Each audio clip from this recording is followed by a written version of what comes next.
Hey, it's Wes with Role Playing Public Radio. This is the RPPR Patreon. Oh yeah, I forgot to change the. I knew I was forgetting something.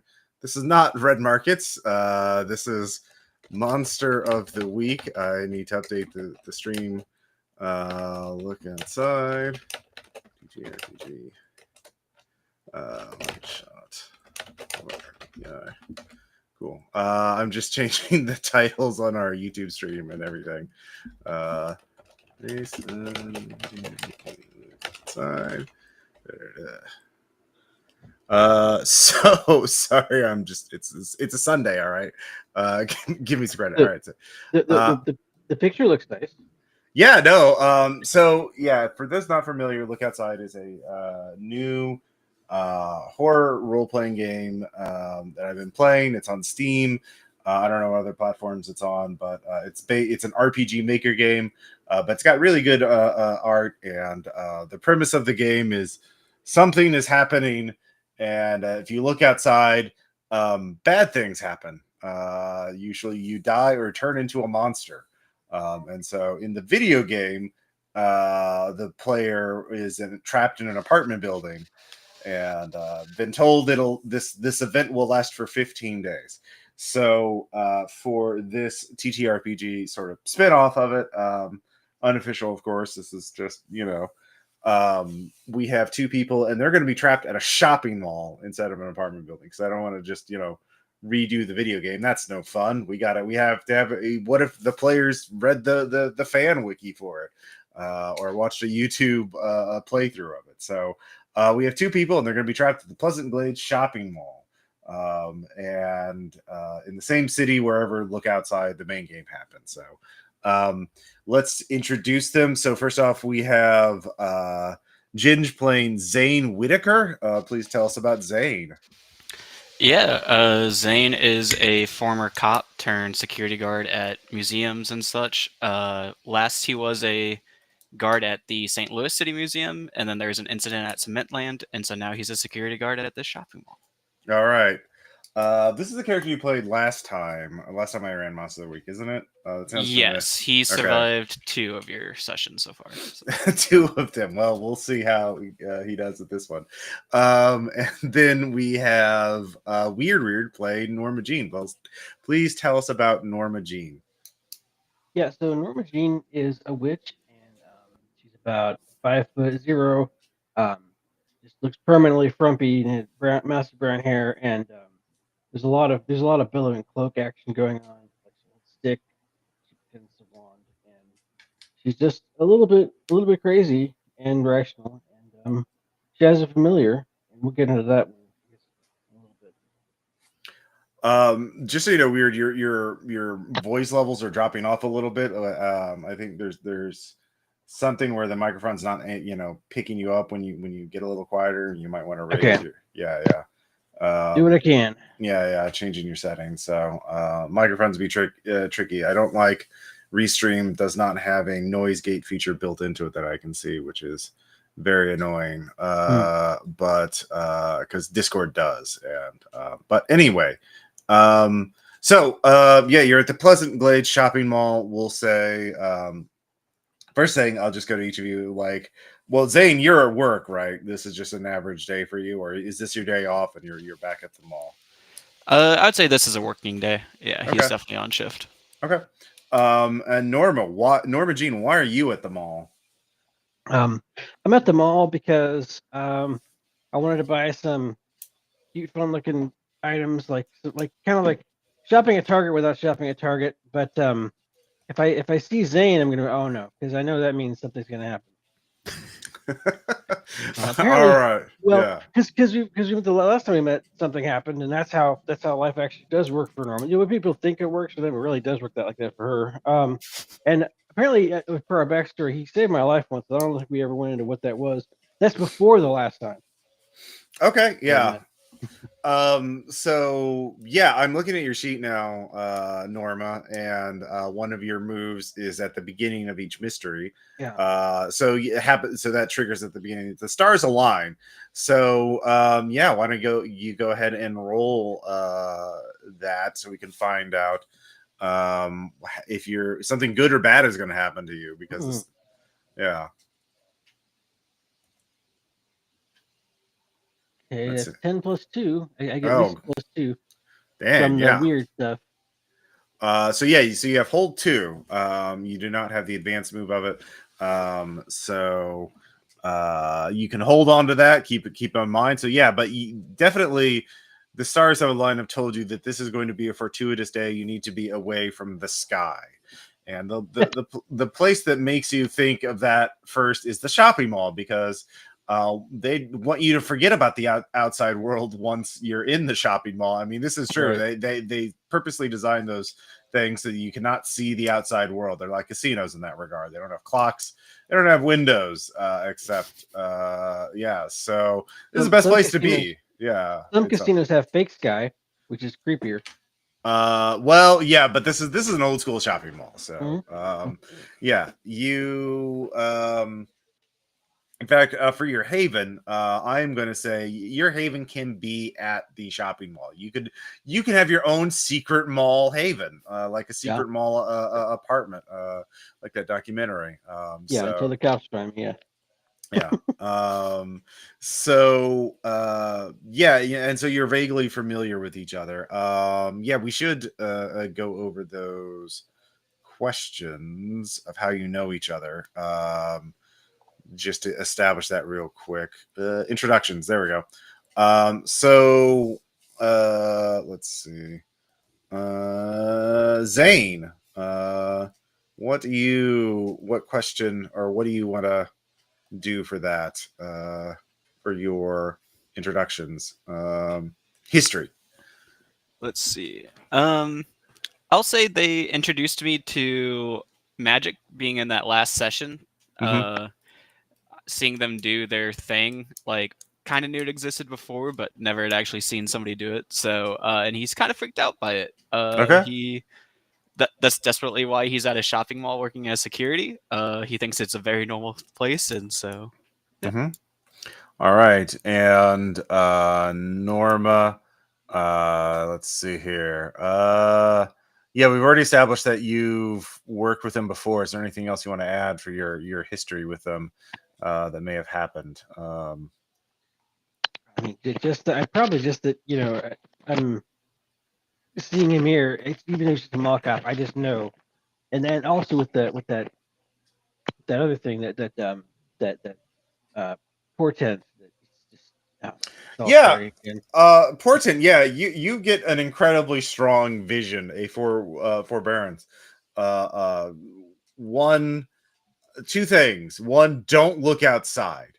As you're looking, what store were you heading to first? Your mall was it?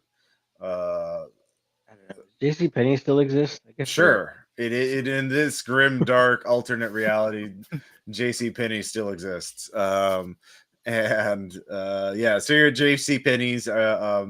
Just are you looking at the clothes, the perfume counter? Yeah. Yeah, I think, yeah, a little bit of both. Just Okay. hanging out. All right. And you get this incredibly strong premonition. This is one of the anchor stores, so it actually has an entrance to the outside with the glass Oh, door. So yeah, you're pretty far away from there. And Zane, where are you? And where's your route? Morning patrol start.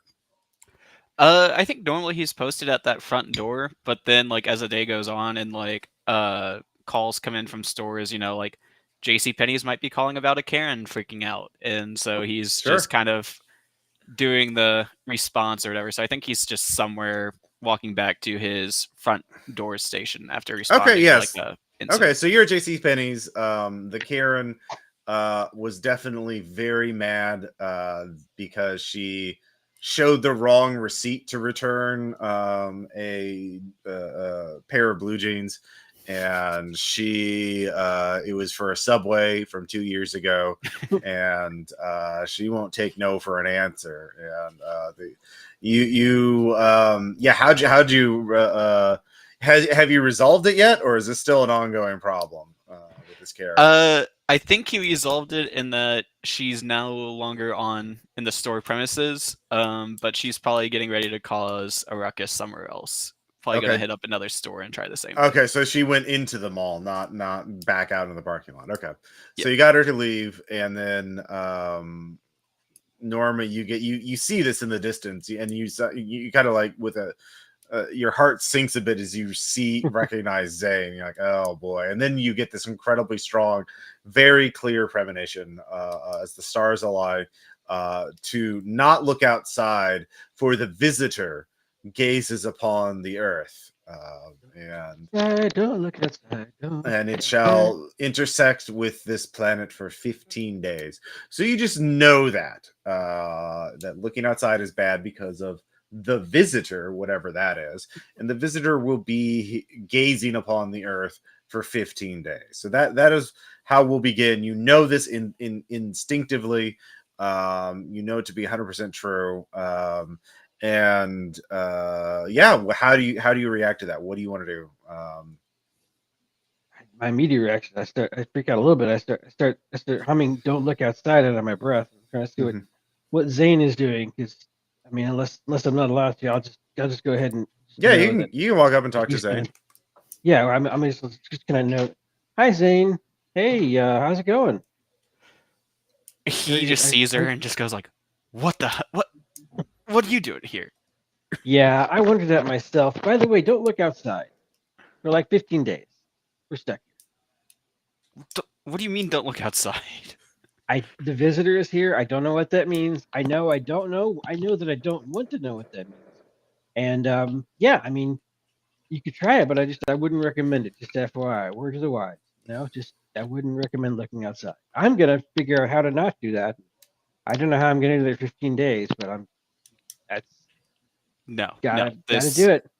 No, you take your weird stuff somewhere else. I'm not dealing with this today. All right, that's cool. That's cool. I'll see you in a minute. Okay, what do you want to do, Zane? Yeah.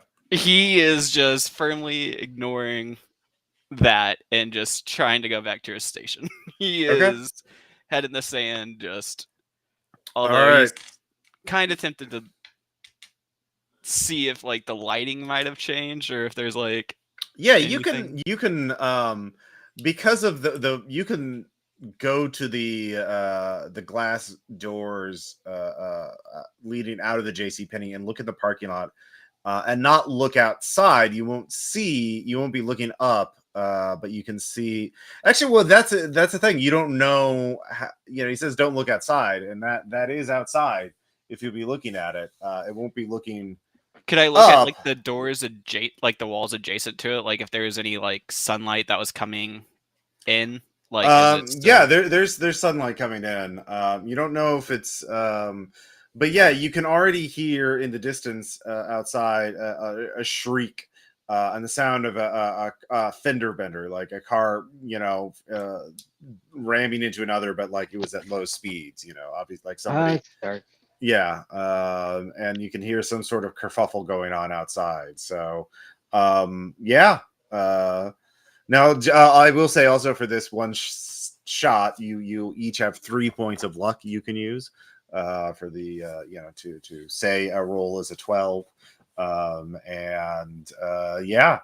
So yeah, you can hear there's already some sort of disturbance going on outside in the parking lot. But yeah, you can't. What do you want to do?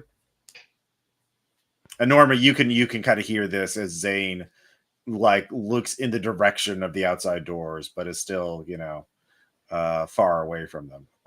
So I'm just trying to think of a mental list of like stuff I might need for 15 days, and if I'm gonna be able to. Yeah. Okay. Roll sharp. Okay. You start thinking about the necessity of like surviving for 15 days. Yeah, because even if I have a shelter here, it's still a mall. Mm-hmm. Okay, that's a 7, which isn't great. What's your sharp? I don't remember. I'll get there. It's probably not great. +0, so 7. I forget. I'll make 7 next one. Okay. So you realize you have does a 7 make it? I don't remember. Yeah, 7 you get to Okay. answer one question. Right. And so the question you're asking is like, what do I need to survive? And so you realize the basics are, food, water, and shelter, right? There are quite a few restaurants. There's a food court. So there's a lot of food. You don't know how long power is going to last. So probably you want to start eating food at the food court first, and start finding like bagged and packaged foods, shelf stable foods for later, right? And then in terms of water, there is a wilderness outdoor store with water, water filtration stuff, and a lot of bottled water, fancy bottled water. It's like an influencer wilderness survival thing. So those are, we'll say it's peak adventures, the outdoor store. So there's the food court for food, the peak adventures for water filtration and water purification tablets and bottled water, and there's a mattress store in the mall, so you got a place to sleep at least. So you need to start scavenging supplies now and start building up a supply cache. Now oh yeah, I said your haven's in the mall, right? That's yeah. So I've got a head start on this. So that's part of where I'm just like, I just gotta plan an indoor vacation for 15 days. Yeah, staycation. Yeah. So yeah, your studio has your haven has a studio for creating magical items, and you have a greenhouse. Of course, it's for herbs and rare plants used for magic, not for food. But it also has a fairy garden in it. So it's very magically focused. It's not so much focused for mundane stuff. More magic than food. Yeah. So a big pile of spell components. where do you want to start heading? Is this prompting you to do something, to go somewhere in particular? Well, you can think about that while Zane. The food court. I'm gonna go have lunch about it. All right, yeah, go have food. The most nonchalant approach to an apocalypse. Yeah. So Zane, you hear this kerfuffle going on outside. Nobody's immediately reacting to it in the store. And you get a little a ping on your walkie-talkie, and the walkies. There's a disturbance near the food court. Someone's making someone in a Halloween costume is causing a ruckus. You need to go deal with it. All right. Before I leave the J.C. Penney's with the kerfuffle outside, can I do a read a bad situation to see if it just sounds like a normal car wreck in response, or is it like yeah, go for it. Yeah. Let's see, that is nope. /R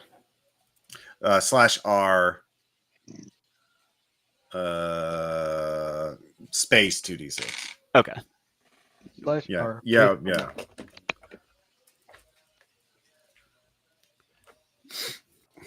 Yeah, to wait. You have to type in it manually to get it to trigger, because it'll pull up the little bot commands when you hit /. Oh, got it. Okay, there we go. Yeah, but now you can, if you hit the up arrow again, it'll pull up your previous command, so you can just keep doing that again and again. So 10 is definitely a success. Yes. And that's with sharp, so I think that's an 11 total. Okay. So let's see here. There are definitely dangers you haven't noticed. I'll give you that. You can see, you can hear like a insectal sound coming outside, like a harsh vibrating hiss, like a scorpion or something like that, but extremely loud. So that's very disturbing to you. Yeah. What do you want to do? I'll respond to the. Well, you get 3, so you can ask 2 more questions about it. Oh, okay. Let's see. So there was that. You could think about like what's the best way to protect the victims. Yeah, what would be the best way to like keep locking the people door from... and pulling the shutter down, so which would block out the light. All right, and then do I think there could be any alternate means of looking outside? Like, would a camera potentially have like, knowing that weird lady, Norma Jean, told me don't Yeah. look outside, if that applies to cameras as well? Like, That's or would I have to do some like test on that to see? Get somebody to do it for me? better safe than sorry. Probably not worth risking it without a consult with an expert, or getting more evidence. It's impossible for you to. You're not like that's a question you're not good at answering, but your gut tells you probably err on the side of caution. Okay. If that makes sense. So do you lock up the doors to the JC Penney? Yep. I'll make sure my eyes are closed if the button to do so and stuff is next to the doors, but Okay. yep, I will. You do so, and there's a lady, a shopper there, who's like, what's going on? Why are you doing that? There's a ongoing situation outside, ma'am. Our other security officers are taking charge of it, but for right now, please use alternate means of exit if you need to until this door is raised. Okay. And then I will beeline to the food court to. Okay. So Norma Jean, you're there first. What kind of food are you looking for? Are you looking for the giant slice of pizza, the Chinese, the burgers, like the other burgers, the tacos? Some kind of like a hero, like a G. White Lucas. Okay. Greek thing. Okay. A gyro. Yeah. Mount. Let's see here. Mount Olympus. We have the good sauce. And they shave you off a bunch of meat for your hero, and you're munching down on it. And as you're eating, you can see someone burst in from outside, or has already come in from outside, and they're yelling. There's some people there. There's one of the other security guards is dealing with this guy as he's flaying around. It's like, it's over. I saw it. It saw me. It saw me. And saw you? It's well, you're like Okay. he's yelling pretty far. You have to get up from your table and go over to get closer to talk to him. But like, he's clearly having some kind of panic attack or something like that. And security guard, and there's like a half circle of customers watching this unfold, and one person is going outside to take a look. I don't know if yeah, you're pretty far from the door, so but like, yeah, you can tell people are still going in and out of the yes. Yeah, or at least going out. The only one person's come back in, and that's the one having a panic attack right now. Right. Yeah, I could try to deal with them directly, but instead, I think I'm gonna try to find Zane and maybe suggest him. Maybe we should borrow the doors or something. Do what we can for the people inside. Because I'm starting to, now that I've had some food in me, I'm starting to face the day. Like I should. I'm not exactly like a hero, but I'm not like a coward either. We should probably try to do something to help these people out what we can.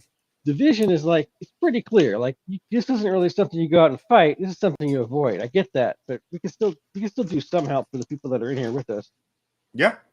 So you grab the leftovers of your sandwich. Did you get a drink too?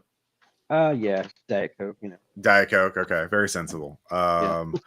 And the two of you you find Zane, and you can tell who's the other security guard at the food court right now, Zane? Let's go with Darren. Darren is trying to tell this guy to calm down. You can even tell he's got his hands up. Classic security guard, sir. I'm gonna have to ask you to lower your voice, and that kind of thing. And but you're at the other end of the food court right now. So yeah, you two catch up again as Norma's finishing the rest of her hero sandwich. So yeah.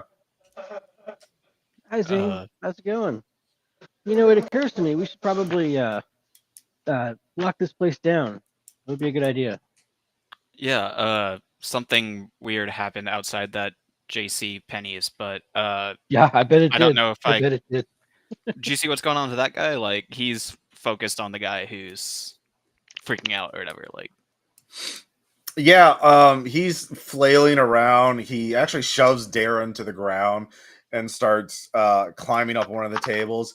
It's gazing upon, it's looking at us, it's looking at us. He starts ripping at his shirt. And you could see there's this massive circular bulge in the center of his chest as he's like screaming. And he's ripped his shirt off, and there's this big circular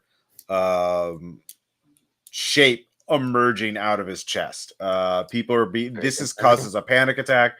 People are beginning to run, and the food court's emptying out, and you two are at the sort of watching all this. People are running by you. What do you want to do, Zane? can I try to manipulate someone with the crowd and be like, stay away from the doors, like he came from out there? Like, yeah, you can get the word out to not look outside. Yeah, you could definitely do that. I'm just gonna try to tell people to stay away from the doors. Like, it's like he came from out there. Like, let us figure out what's going on before you all right, rush out. that's Like, definitely charm, unless you have some special ability.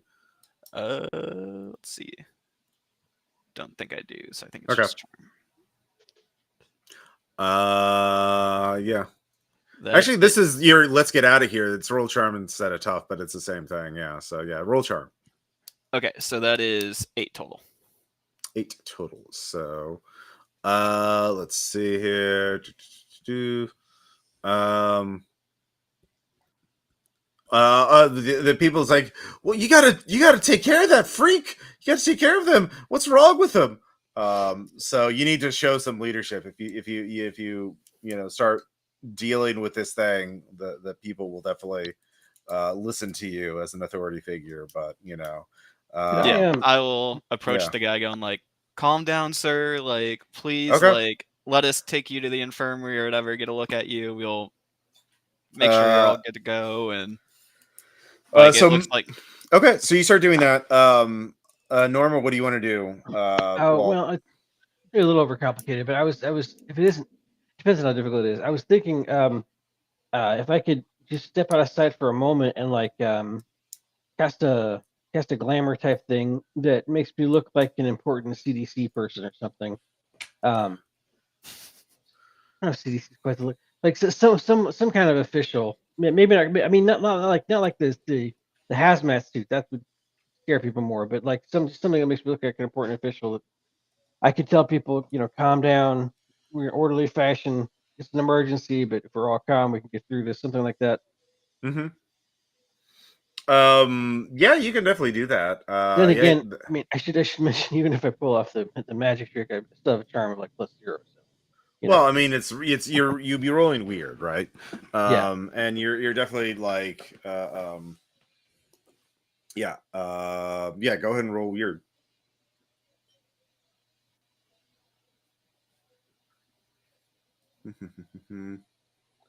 Well, that's a 6, then +2, and then I've got the what is? Hang on, whatever. What is? You do have the grimoire, so it's grimoire.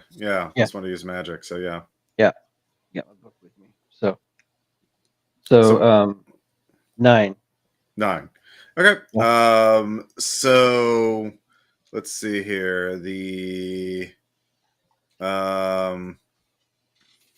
Okay, it draws unwanted, immediate, unwelcome attention. So someone saw me.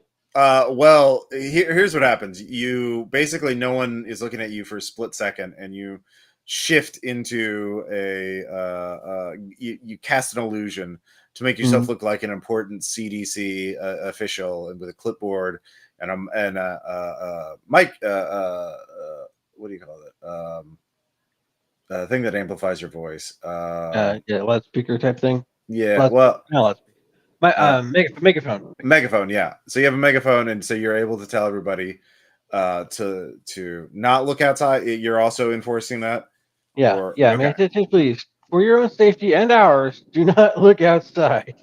okay. So, So so with I that, basically sound like the ominous voice, but yeah, no, nobody agrees. everyone gets the message. And between you and Zane's effort, everyone in the food court area immediately knows that looking outside is bad. So that's good, but the side effect is the magic of it immediately draws the attention of the man on the table, and the thing on his chest, like the flesh parts either way, and revealing a giant eye embedded in his chest. So he Um, was telling the truth. I and hate when that happens. like his arms start like feel like hundreds of little eyes start bubbling up on his arms as his arms like full like part in and become like two, each arm becomes two tendrils, feel like tentacles, like an octopus tentacles, but instead of suction cups they have eye suction cups. And he leaps across the food court like with superhuman strength, and his his mouth becomes a massive maws, his jaws dislocate, and he has eyes inside of his mouth to look at you. And he's coming for you, Norma, so you probably want to roll cool to not, I don't know, get this. Now of course, Zane, you can try to protect Norma from this.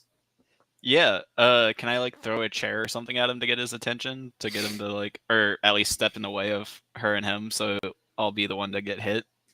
I actually have a plus Yeah, two. that's protecting someone. So yeah, roll. You can. I think your ability lets you use charm, right? Or instead of Yeah, if you can protect. Well, it Yeah. says if I can protect him by telling him what to do or leading them out. So I guess like doing something physical would still be. Yeah, you can. Yeah, just let me know. Yeah, if you want to do something physical yourself, that's tough. If you want to yell at them, that's charm. So whatever you want to do. But you would still suffer consequences, as it might. I got a total of it because I have a plus two and cool. I got a total of 11. Okay. An 11. And what are you trying to do in response to this? I guess I should have asked first. I assume you're trying to get out of the way. Yeah, what is cool? Yeah, basically, it was acting under pressure. Yeah, my acting under pressure is not letting. You said like tendrils are coming for me. Yeah, I'd like them to not. Yeah, not the creature is jumping across the food court to like pounce on you, and you could just dive out of the way. Yeah, so. I'm gonna do that. Okay. So you do that. Zane, you didn't have to protect Norma. Norma made a really good, just expertly dodge out of the way. But now it's between the two of you. But it can see both of you at the same time, weirdly enough, because, its eyes are just sprouting rapidly on it. And it is, yeah. Zane, what do you want to do? I want to try to kick some ass. I'm gonna hopefully like just grab like a seating chair and start trying to wail on him with it. Sure. Yeah, that is definitely tough. Let's see. That is a 4. That is a 4. All right. So yeah, it inflicts, it bashes you, you pick up a chair and claps at it. It's two tendrils. One of the tendrils like knocks the chair out of your hand, and the other wraps around your ankles, tripping you. You take a point of harm, and you are knocked prone. Okay. And Norma, what do you want to do? For a second there, I was yelling, "Go kick his ass, Zane!" And then I'm like, "Oh fuck." So it seems like it's winning or something. That doesn't seem good. Yeah, it's definitely not good. So, what would be good against the? It's a tentacle. It's kind of an eyeball tentacle monster. Is the person that It's came like, out of still there, or are they? yeah, it's falling still apart? humanoid shape. Just imagine eyes rapidly growing out of this person, out of this. Too many eyes. Too many eyes. Yeah. Maybe I could try a really like a blinding. I close my eyes and do a blinding bright flash of light Sure. as a magic thing. Yeah. It's like a simple. really simple magic thing. Hopefully, Yeah, for sure. blinded with all those eyes.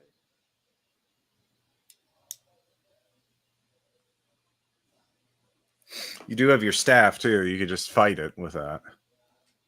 Well, I got a 12, so I like what I'm doing. Okay. That's a good point. You can think of reminding me with the staff. Well, do you want? Did you want to fight it, or did you want to try and blind it? Like blinding is like magic, and that is. Let's see here. Yeah, that would. I guess we'll see what the staff does. So, okay, the staff is statted out, so it does 3 harm. Hand, so, yeah. Am I attacking with magic? Yeah, I guess. Yeah. So it ignores armor, and yeah. So that's 9 plus, so 10, 11, 12, 13, right? Roll the 9. Yeah, 13. Well, you do not use your grimoire on this because this is kicking some ass. But you do you have +1 from using magics, yeah. But you do use tough normally to fight, not weird. So well, normally, but I thought that hang on, choose a face for channeling. I thought there was something about we use staff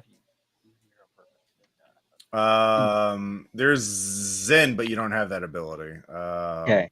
All right, so I'm based off myself. So using magic would be blinding it, which would not inflict any damage on it, but would probably stun it. All right, yeah. So do you want to stun it or do you want to inflict harm on it? Oh, let's try the harm thing. Okay. All right. So you kick some ass. You roll a 9 base. Then you have tough 1, so that's -1. But then you have +1 when attacking with used magic. Oh, so attacking with used magic just inflicts 1 harm. It doesn't do the 3 harm of your staff. Does that make sense? But that's like a range saying your staff is like a very close in weapon. Like that's you're bonking someone with a magic staff, and yeah, heavy. Be less horny, eye monster. Actually, it's more like it sounds like more like a flame because it's heavy area. So yeah, it's like a magic flamethrower, but like it's close. Using the magic would only inflict 1 damage to it, but your staff would inflict 3. So yes, let's do the staff. Okay, so the staff inflicts 3 harm, so you both hurt each other. So you inflict 3 harm on it. It cannot resist that, and it is just a guy. So that is enough to kill him, but he will rip you up pretty badly for 2 harm. As he Where are my hit points at? So normally harm you get 3 and you're fine. By the way, Zane, you start at full. I saw 2 check marks on your thing, but you're fully healed up at the start of the adventure. And then once you get to 4 check marks, you're injured, and you're penalized for that. So right now you're fine, but 2 more harm and you're severely injured. So you what does it look like when you use your staff? So it has harm hand. Let me pull up the let's see here. The full book. I say core book. Well, does it have 1 bigger eye in the center? Yeah. Yeah, so I managed. So a lot of times I probably just swing it, but this time I managed to like thrust the staff forward and just poke it right in his big eye. Okay. Yeah.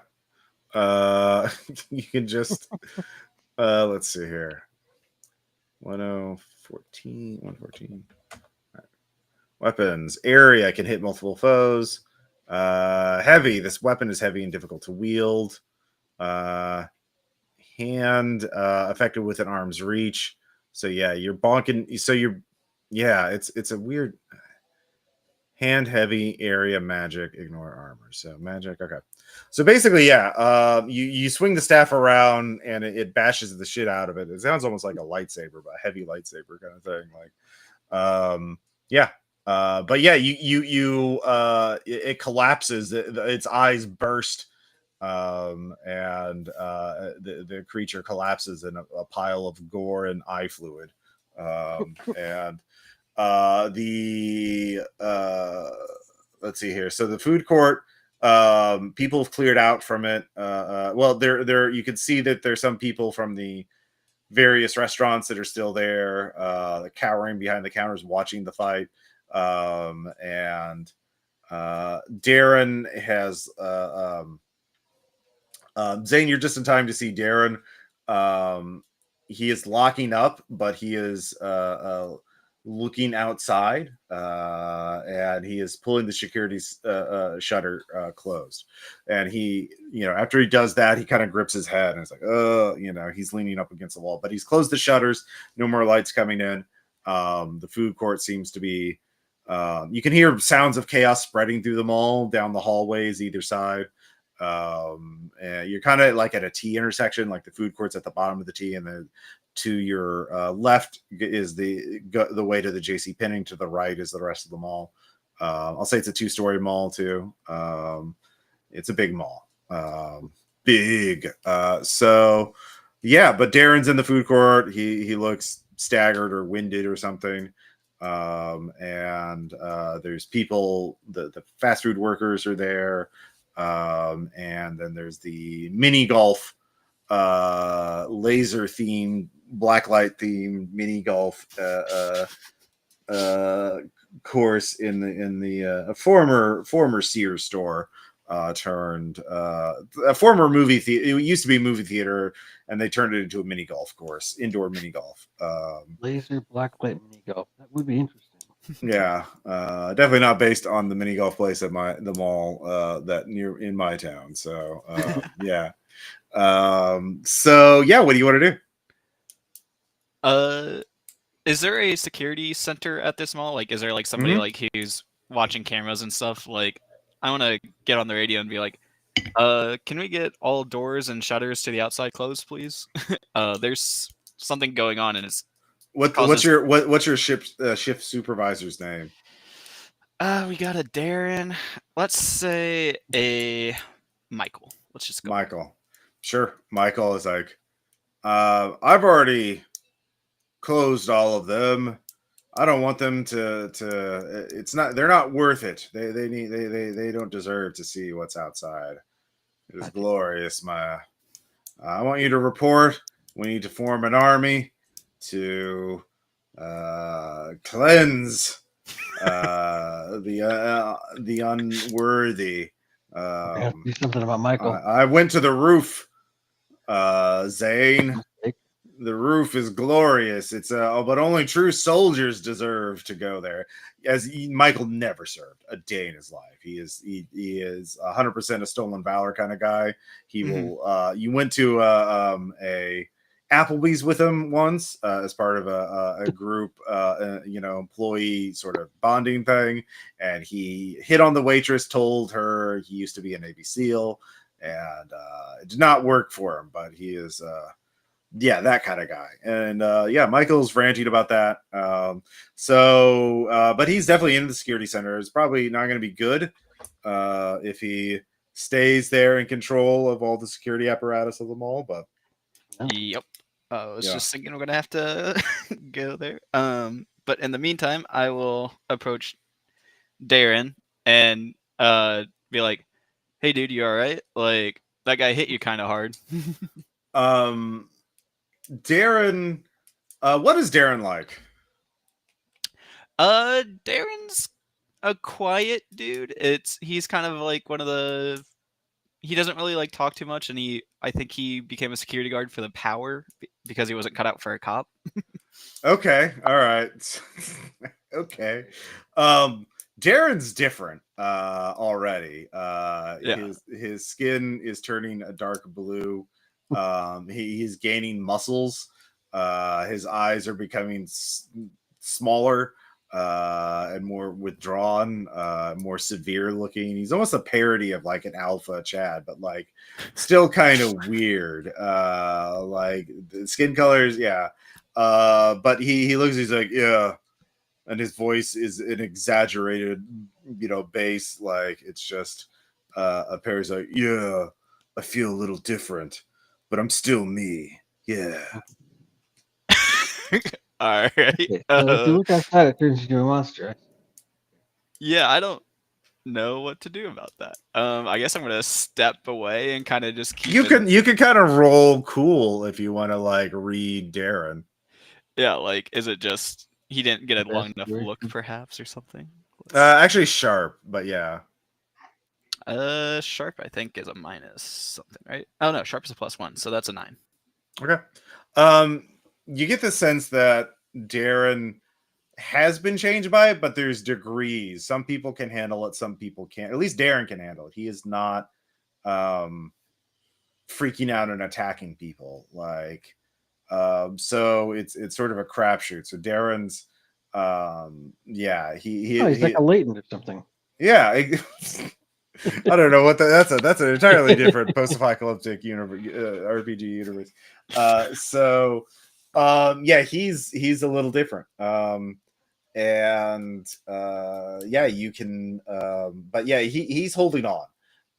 So he's still like a person who is rational, like so he's as trustworthy as Darren ever was.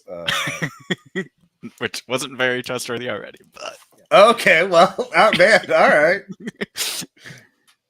well, I don't know. We'll see. But Yeah, we'll see. But he's not like off the deep end like Michael sounds like, or like the eyeball guy was. So yeah. But yeah, the people there, you know, Dare's like, I'll protect this area. Yeah. That Michael, he sounds like he's going off the deep end. I don't trust him. I don't like that. I don't like being told what to do by betas. You're a Sigma, I can tell. But as a fellow Sigma, I respect your you know, respect my authority. your individuality, the fact that you're a loner. Not you're 30, but like you're machismo. No, well, Sigmas and Alphas can get along, and two Sigmas can get sorry, along too. Unless, but if we fight, it'll be an intense fight. But that's yeah. So yeah. Yeah, I'll be like, all right, bud, just hang tight here. I'll go check Yes. on Michael and deal with that as needed. Yeah, you better deal with him. He sounds like he's not worthy of that. He shouldn't be. You should take over. Maybe, I don't know. Maybe there shouldn't be anyone in charge. Yeah. Yeah, go anarchism. So yeah, very very philosophical there. So but yeah, there are back corridors. You know, there's a whole series of back corridors and rooms to support the infrastructure of the mall itself. And that one of those, you know those hallways very well, and you can get to the security office pretty easily. So you're making a beeline for that? Yeah, I'll grab Norma if she's still there and be like, you want to hi. do your thing in the Uh, security center? Probably Mhm. need to make sure that all the doors are shut. Michael Yeah, said hang they on. were, but he's hang on for a infected. second. I'd like. Can I try to do some kind of healing magic? Or not? Yeah, that's how we use magic. Yeah. Sure. Poultice is still good. No, it's not. Okay, I guess that's not gonna happen right now. Yeah, it fizzles out without effect. And you need to go to your haven to try it. Yeah. So, which is in the mall, and you actually know these corridors pretty well yourself, weirdly enough. So, If it's on the way, I might try. yeah. So, yeah. So the two of you head to the security office. Normally, you know these hallways pretty well yourself because you have your secret mall haven here, and outside. Well, outside the office, you can hear the sound of like a bugle, like coming from inside the office, and you can hear the sound of like a marching, and yeah, it's sounding like it's very unusual. But you see on stenciled, very fresh stencil, like the paint is very wet. Command center, HQ, General Michael on duty. And there, what was the intern's name? There was an intern. Alan. Alan is there, and he is. Did Michael have a hobby or anything like that? Did he have any interests other than being stolen valor? Let's say he Civil War reenactment, just to Yeah. make it work. Oh, okay, Yeah. yeah. Alan is dressed as a little or he was civil. a airsofter, like a Milsim airsofter. Okay, yeah. Okay, so a civil. Imagine combination of airsoft gear and Civil War reenactment uniform. And And that's Alan's uniform, and he's got a weird skin tone as well, and he is fidgeting around with a airsoft musket, and is looking at you like, oh, General Michael wants to see you, Zane. He needs you to report to the roof, and then come back here for your assignment. The roof access is that way. Is this a prisoner? He points the airsoft musket at Norma. Yeah, I caught her trying to get to the roof without permission, and I thought General Michael would want to see her. Okay, well, you know the way to the roof. It's just down there and to the right, to the stairwell. Is the general on the roof, or is he in the? No, he needs you to go to the roof first and assess the situation. Even though I have this prisoner ready to be interrogated and all that. I guess I can watch the prisoner while you go up to the roof to assess the situation. Well, she has info on the high one above. Well, she actually told me earlier that it was coming. Okay, you can roll charm. +2. Let's see. Please be good. That is an 8. Okay. I guess I could let you go in first. But when you're in there, can you get me find out who's going to be on duty next? I think my shift I should have been swapped out already, but I don't know. Yeah. So yeah, he will let you in, but he wants you to report back to find out who's going to be relieving him. He's been on duty for what seems like hours, and yeah. And does Alan seem normal? Or does he seem infected? Considering he's definitely affected. He's wearing this crazy, impossible uniform. He's not like heavily mutated himself, but he definitely looks different. Is acting twitchy. Like this is. I mean, this has been minutes for you, but they've been acting around like this has been going. They've been organizing for hours, so there's definitely some sort of time. You know, it affected some people sooner, maybe. You don't know. Yeah, that's true. I mean, Michael gets up at dawn to get ready. He's he talked about getting. He takes this way too seriously. So clearly, yeah. Some people might have been affected for hours by the time it became perceivable. Well, yeah. I mean, I didn't wake up till noon. So. Okay. Well. Okay. There we go. All right. Now it all makes sense. Yeah. Once again, if you're having the mall, you might not even have gone outside. Yeah. Yeah. So you two go in, and the office has been turned is much larger on the inside than it could be on the outside. Normally, it's like a 10 by 10 room, right? It's just a little, the smallest possible room they could have a manager. Well, actually, there's 2 rooms: one with the security cameras, and one that's the office for all the office work. And that's just a room, a desk, 2 chairs, a computer, and filing cabinets. But now that's what it was. But now it's a military base, and it looks like a little Civil War fort, but with like airsoft plywood decor. So like there's big spools, industrial wooden spools, and let's see here, pallets. But it's been arranged to look like a Civil War fort, and they have cannons that they're loading airsoft pellets into, and it's a mix of Confederate and Union soldiers, like none of them mix, and they have like airsoft helmets on and goggles, and it's It's just a mess. How many people are there in this room? There's like 30. Oh my god. And actually, as you were watching me, realize some of these things are moving around, but there's nothing in the uniforms. And so you don't know exactly how many people are actually here, but they look like, and some of them you actually see that they have little strings or tendrils in them, like they're being puppeted around. Interesting. Creepy shit.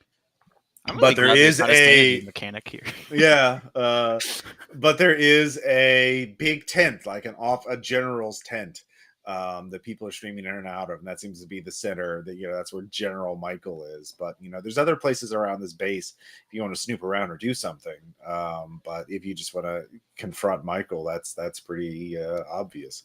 Yeah.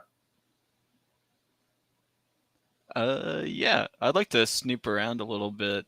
Try to get like an idea of like what is all there before getting to the tent. Okay, yeah, it does have the typical things you would expect for a military base. There's a armory, there's a chow hall, you're not sure what they're eating. There is a parade ground where there's some soldiers are marching, and there is a gunnery range, where they're plinking away with airsoft muskets. And those seem to be the main areas, but like any kind of area you'd expect in some sort of military encampment, you could probably find here. So yeah. So am I out there? Am I out there with Alan, or am I with Zane? I would know. Yeah. He succeeded enough to let you get talked into. So you're in there as well. Okay. Yeah, I just wondered. So I just real quick. So like, just to be clear, this isn't like breaking the rules of the local geography, right? Like there was it is. This is like a military totally. base. Okay. That's what I was checking. Yeah. So like this was a small control room, and now it's remapped completely. That's you've never.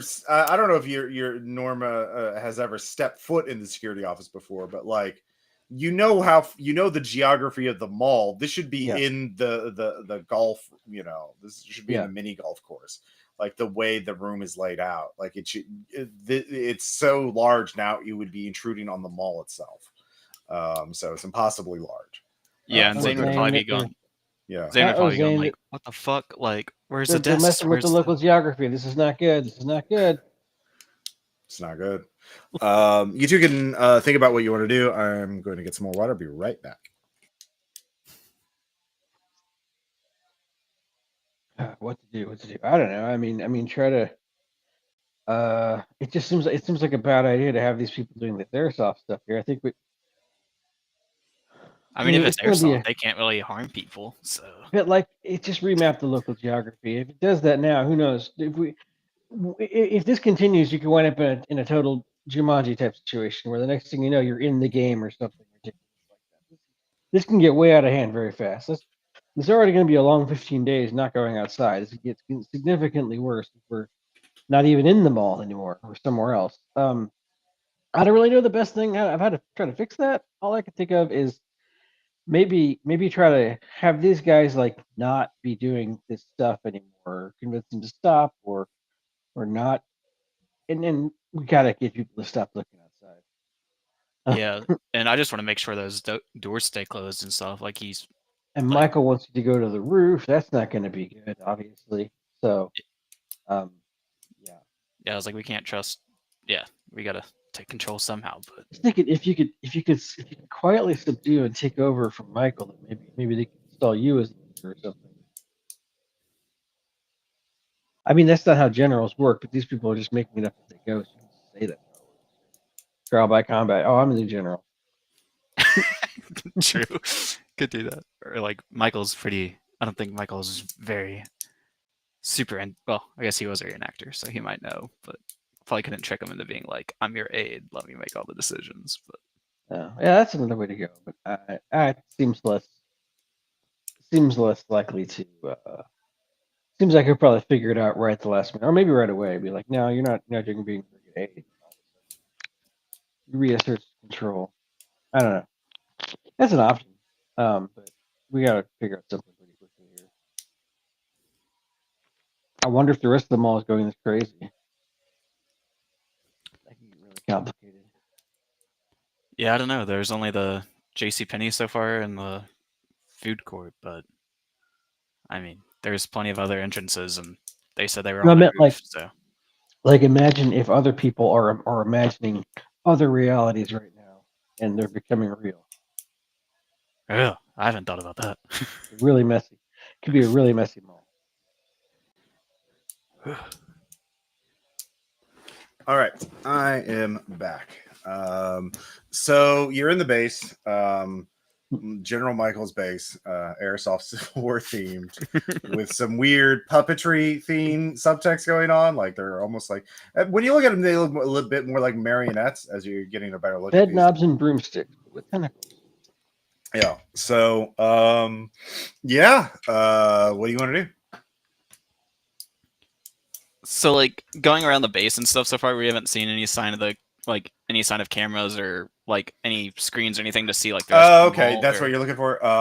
You can see the light, CRTV lights flicker from the general's tent. It looks like all the monitors have been are located in the general's tent. So if you want to get access to them, you don't have to go inside the tent. Okay. So in terms, and there are some security cameras around here. But not that many. He's more outwardly focused. He trusts in his soldiers to keep things secure here. So he can see you, but he's not really concerned with you yet. Yeah. I think I know what I want to do, but I probably can't do it. And it's also this would be like if we try to do this, this would be like the overall overarching goal, if this is possible. Which would be, I want to try to do a big magic. Obviously, I can't do that right this second, and I might not be able to get the resources at all. But if I could try to end this whole thing, I would. The idea would be to ward ideally the entire mall against whatever the hell this is until the duration expires, 15 days, or ward off a piece of it from again whatever the hell this is. Well, you can't. I would say that you might be able to, but you need more information. Yeah, okay. You could do a big magic to divine what there's an entity, the visitor, that is causing this. And so obviously out of character, there's gonna have some spoilers for the video games, backstory. Okay. So keep that in mind if you play this. So the visitor is a thing, and the visitor is the entity responsible for this. So you need to figure out what is the visitor and you need to understand the visitor before you can attempt to stop it, right? So you could try that big magic at your haven. And that would be it. So the thing is, because you only rolled an 8, if you leave the base, Alan, the guard, is going to raise a fuss because there's no one to relieve him, especially because he was told that Norma's a prisoner. So yeah, that is a complication already that you have to deal with. But yeah, General Michael's obviously got plans for the mall, and but it's still day one of this. So what is his plan for the mall? And are any other parts of the mall similarly messed up? Like, I mean, I can't. You'd have to, you'd have to go to the mall to see what's going on, or get access to his security cameras to do that. I mean, just you heard what he said to Zane on the radio. So, but if you want to get more details, you have to talk to him, or spy on him, or interrogate one of the soldiers that are around here. There's the soldiers look different. Some look more marionette than others. There's like a hand. How many security guards total worked in the mall, Zane? Probably like maybe like 10 at most on a shift. I think. Like I don't know what the normal. Probably not even that. Probably like 10 total in 2 shifts. So like 5 on duty at any given time. So there's like a handful of people that you vaguely recognize. There's like 2 people that you vaguely recognize that don't have like obvious strings. So you're beginning to think that maybe, there's different categories of soldiers, quote unquote, here. So you can try to talk to one of them or one of the marionettes, see where that gets you. But yeah, Norma, any big magic you would best try to do in your haven, because it would help you do that and have all the ingredients that let you do that. So, but yeah, Zane, what do you want to do? Yeah. I guess I'd like to talk to like one of the two people that I recognize to see if I can get any Okay. info. So there's Stacy. She's one of the other guards, and Stacy is there. She looks particularly distressed. She is in the armory, gingerly trying to repair a airsoft Gatling gun, and is looking at the hand crank and the box of ammunition you load into it with some suspicion, and she's like, "Oh, hello, Zane. You're not in uniform. You should." Yeah, the general wanted me to come with this prisoner ASAP. I haven't had time to change. Yeah. Okay. Okay. Well, then the general's tent is right over there. Well, things look different. Yeah. Uh, yeah. When did this all happen? This morning, the general called me in on my day off early. He said he um, was using his telescope to scout out enemy positions. You know, he got that scout telescope because he's concerned terrorists are going to take over the parking lot and fire into the mall. But he said there was a satellite overhead that caught his eye, and so he looked at it, and he was very important that I came into work, and he made me look at the satellite. He made me and Bill look at it as well, and time kind of blurred, and he kind of set up fast. I didn't get a good look at it, but yeah, you look at her and you can realize she takes out she spits out airsoft bullets or pellets, and you can see you hear this grinding coming from her chest. You realize she's become like an ammunition manufacturing machine. Yeah, that's not weird.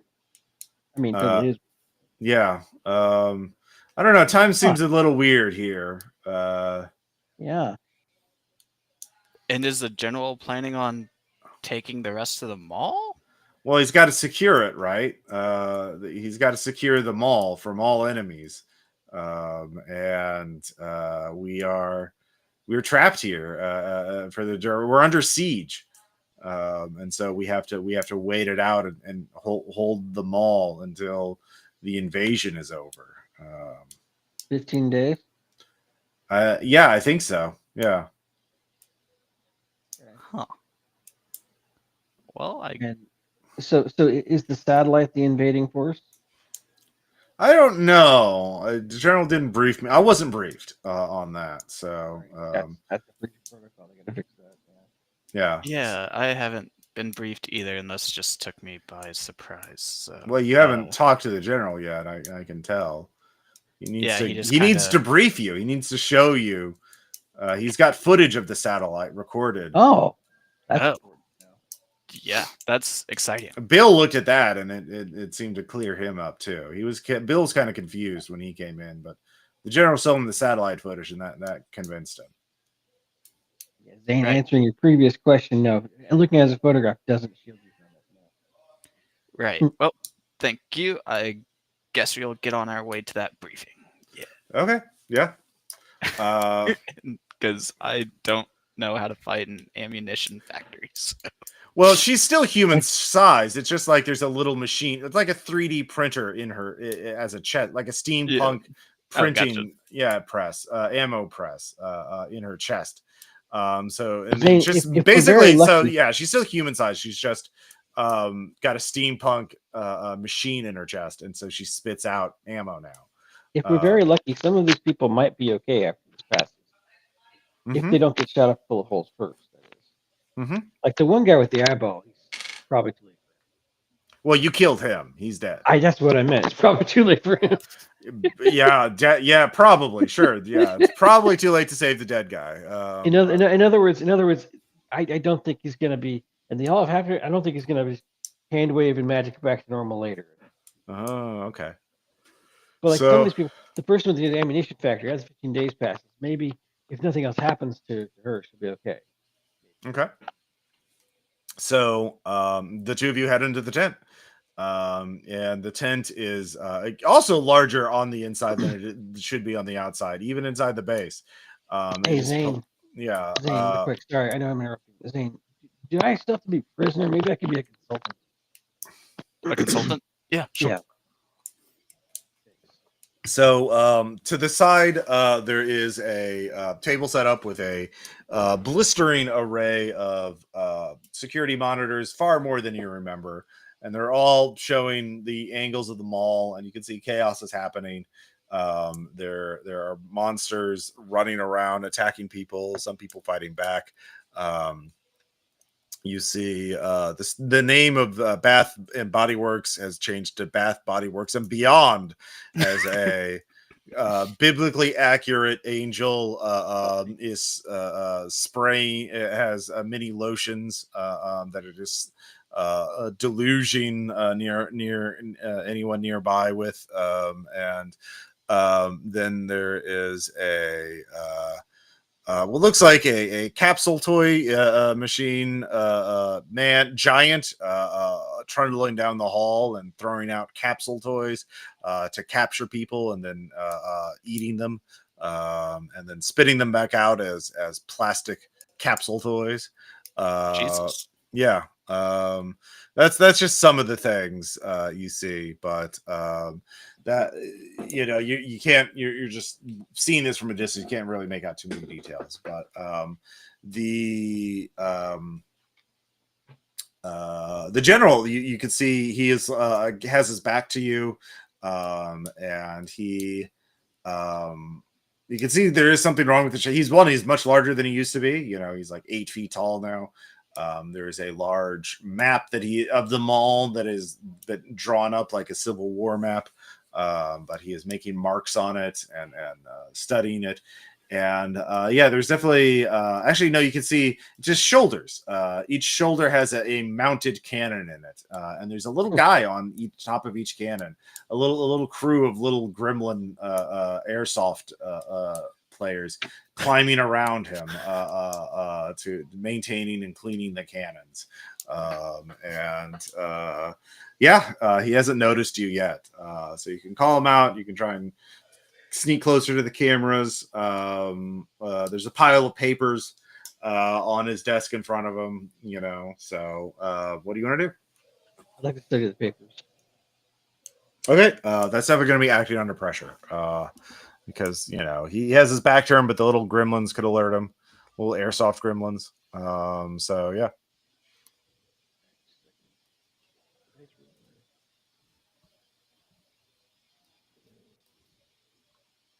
Thinking about it.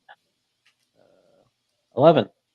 Okay, yeah. You grab a bunch of papers while the gremlins are too busy polishing the cannon, the left shoulder cannon, and is it like brass or steel, or can I tell? It's a steel cannon. I mean, that's what they used in the Civil War. I don't think they had brass. That was older technology. Yeah. So yeah, Civil War era cannon on each shoulder. So the papers that you look through, they have they're an invasion plan for the mall. He is wanting to. It does also reference to deal with the management and to secure an alliance with them with the hopes of eventually betraying them and taking over. So there's apparently complicated.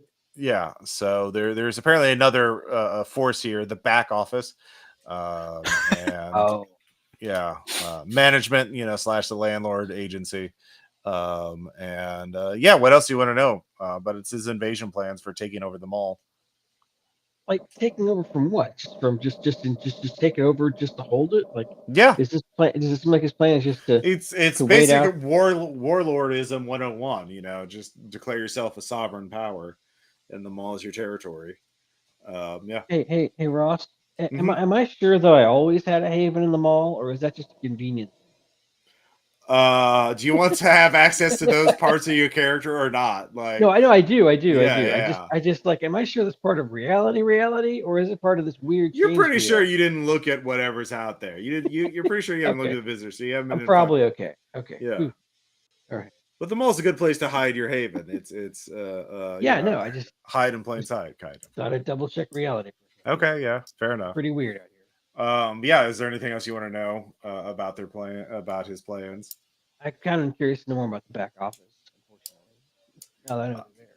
Yeah, that's they have another office for the company that runs the mall itself, and tries to attract more tenants and tries to promote the mall to get more shoppers, more foot traffic, and all that jazz. They're commonly called the back office by the security people. So yeah. Have I heard of magic spells that doing this kind of thing, like remapping interior spaces Not so much? yeah, on a much smaller scale and not like Yeah. this. Whatever is doing this is like a cosmic entity. Like this is a yeah, you can only imagine at the sheer scale of what's happening in the world around you. This is not isolated to you. So yeah. This really is mostly a survive this kind of incident. Yeah. I mean, you could learn more about it with your Haven and Cast Divination thing and try to see if you can do something about it. But yeah. Yeah. Yeah. I guess Zane, do you want to talk to your general there? Yeah. I What's will going on? try to do my best, like snap to salute, snap the ankles together and be like, General Michael, Zane reporting for duty, sir.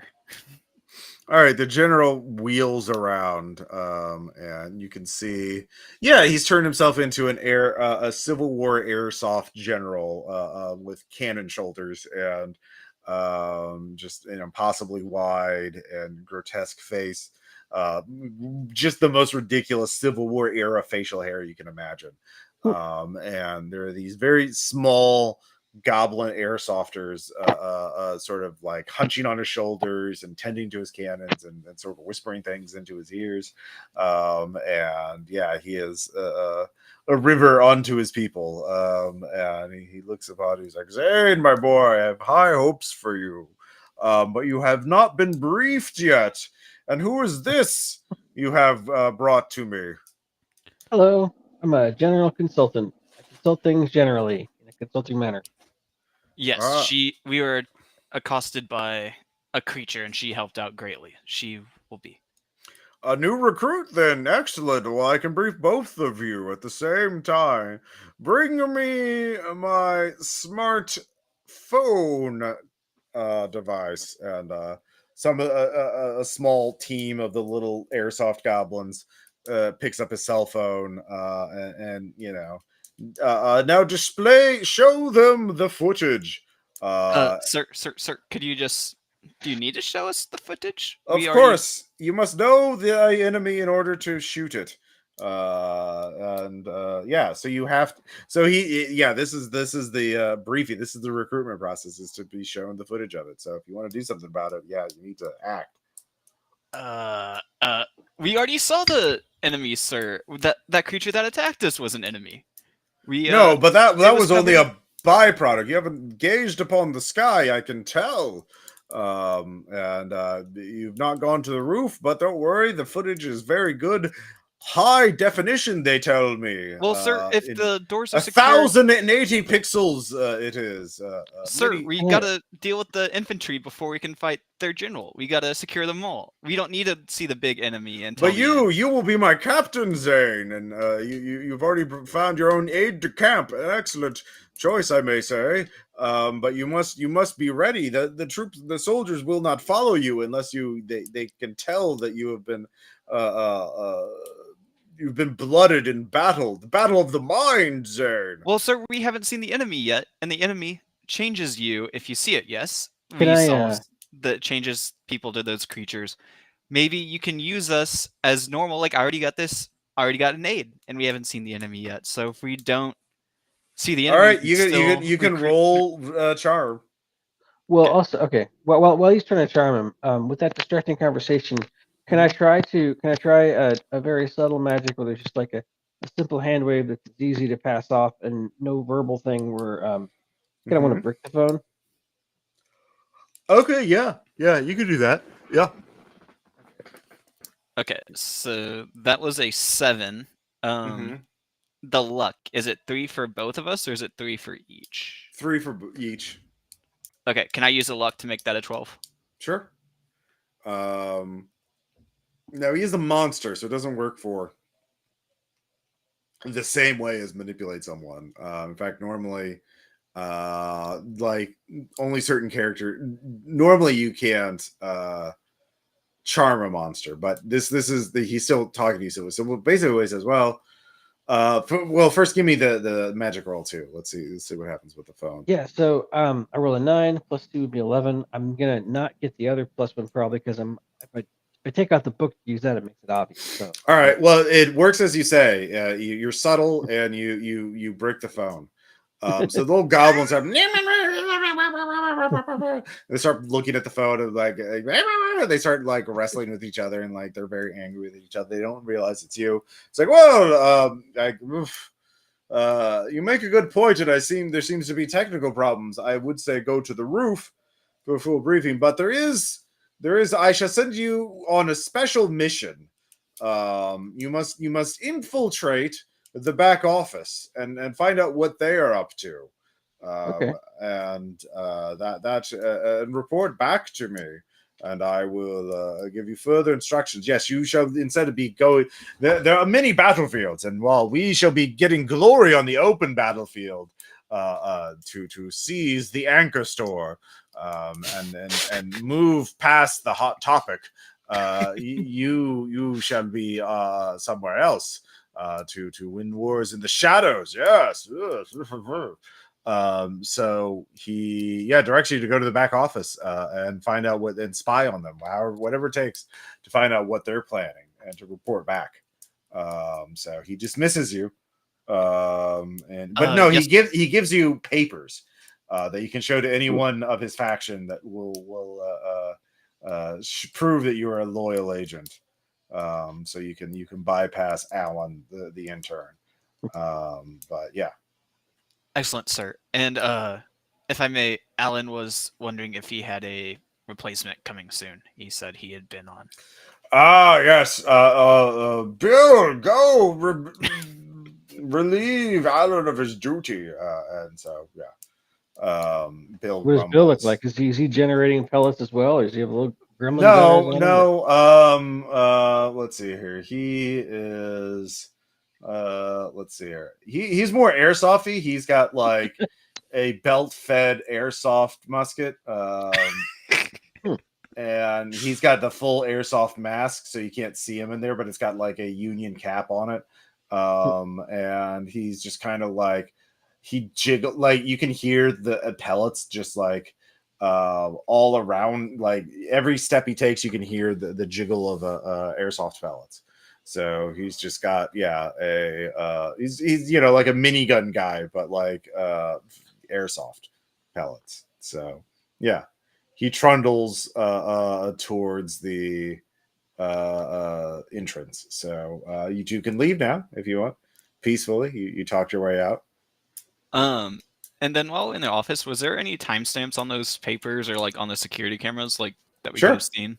Yeah. Or Yeah. Yeah. You can look at the security cameras. It's all real time. does the date like track that it was like the same day? Yeah. Yeah. It's still the same day. Oh. Yeah. I'll say Just- it's some time is more time has passed than you thought. It is now mid-afternoon. Okay. Cool. Mm-hmm. Time is only mildly distorted. Actually, no, it's late afternoon. Yeah, you started at noon, so yeah, it's almost evening.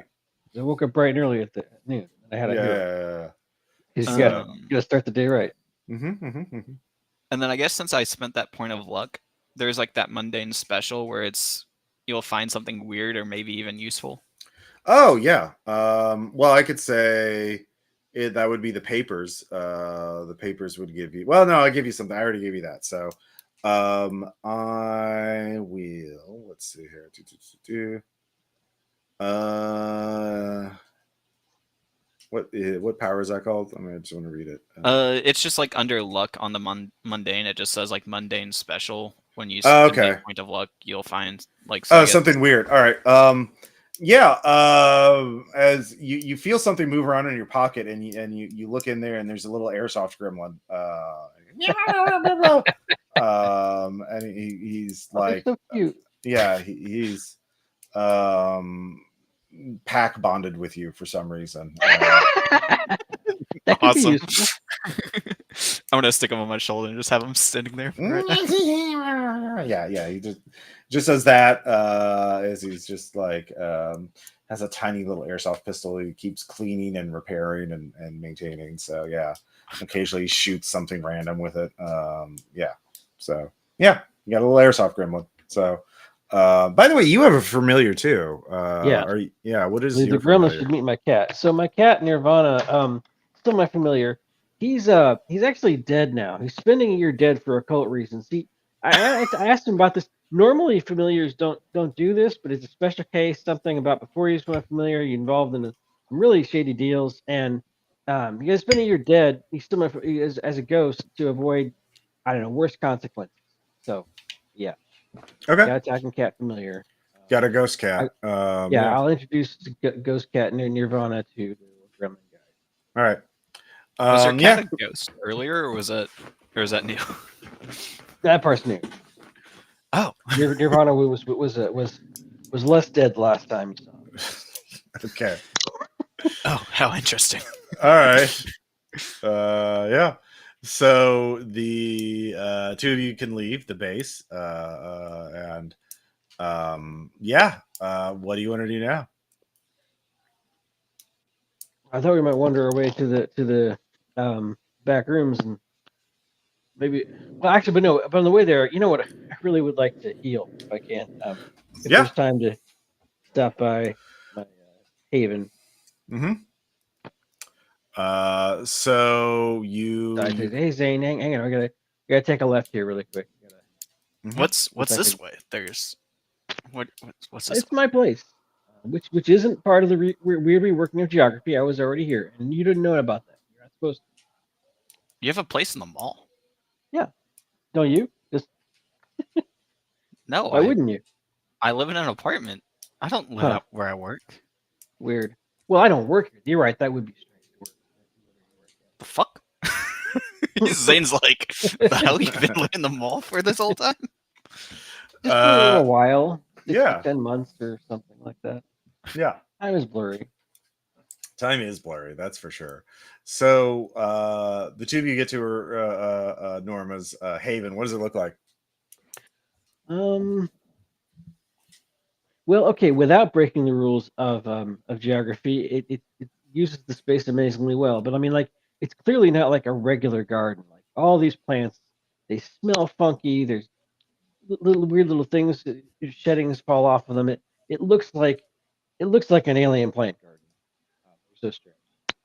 Okay. There's like in a let me see. The plant part of it is like maybe yeah, eight, you know, kind of big. Like yeah, 8 feet by 6 feet. I mean, it's yeah, about that size. It was pretty big, but a bit small for a garden. And then it's just like got somehow or not it all fits. There's like a cot. There's got to be a simple portable TV set, and like probably a coffee maker. Yeah. Okay. All right. So you're there. You have access to all your haven stuff, and you can let's see here. You can try and heal yourself. So that's a magic, and you get an additional +1 to it because you have the fairy garden.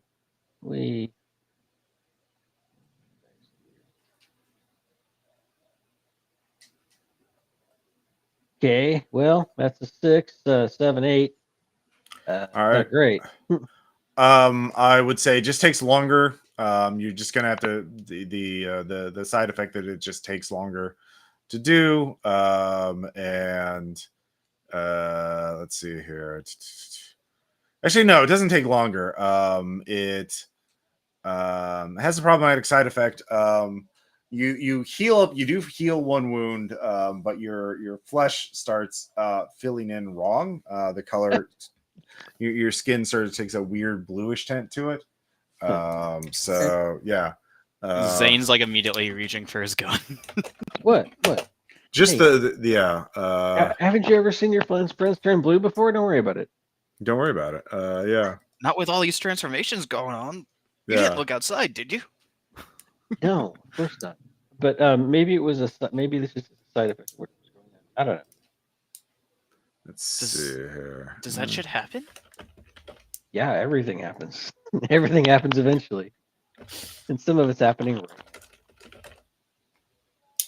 I'm just trying to pull up the. Let's see here. Random door encounter. Okay.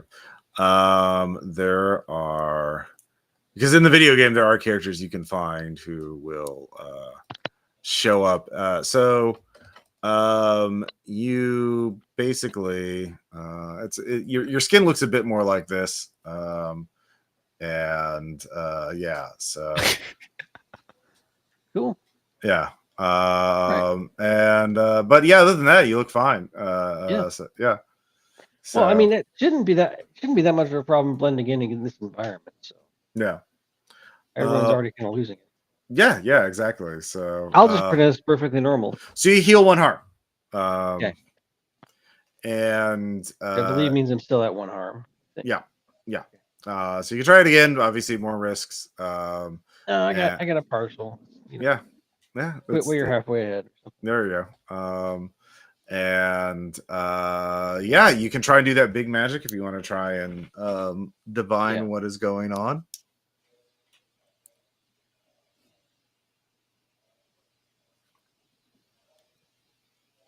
Does this count as like a rest while she's doing this? Yeah, like, I'm just like walking around and just like you can rest. There's another 8. Another iffy 8 total, even with your all your bonuses. Yeah. Okay.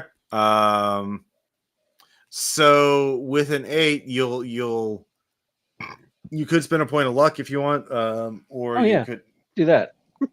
Okay. Or what about those two things I was you said I have hold 2. Can I spend one of the holds on it? Let me find out what I'd have to. Let me look at your sheet. Let's see here.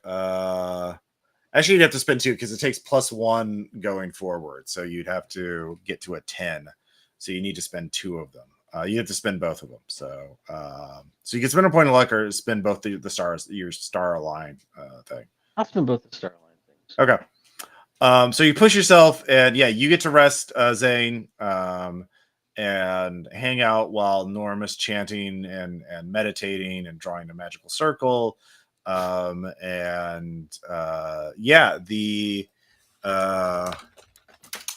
see here. All right, so spoilers for the video game, Norma, and the rest of you. There's you find out more about the Visitor, which is an enormous cosmic entity that is passing by Earth.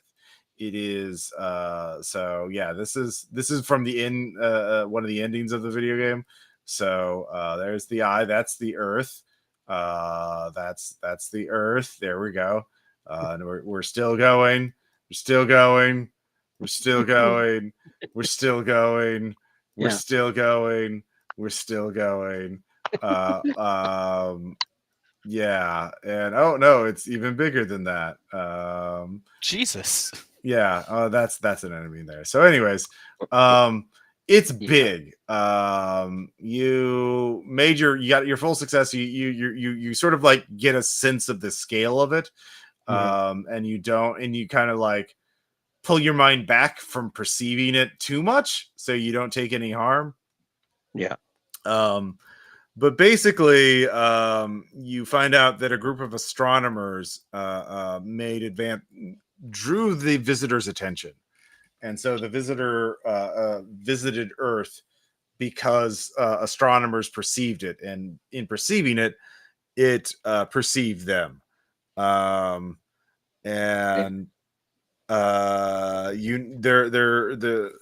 you don't know if it will return to Earth ever again, or if not, it will leave Earth's perceivable range in 15 days, but it's obviously making massive changes to Earth and everyone on it.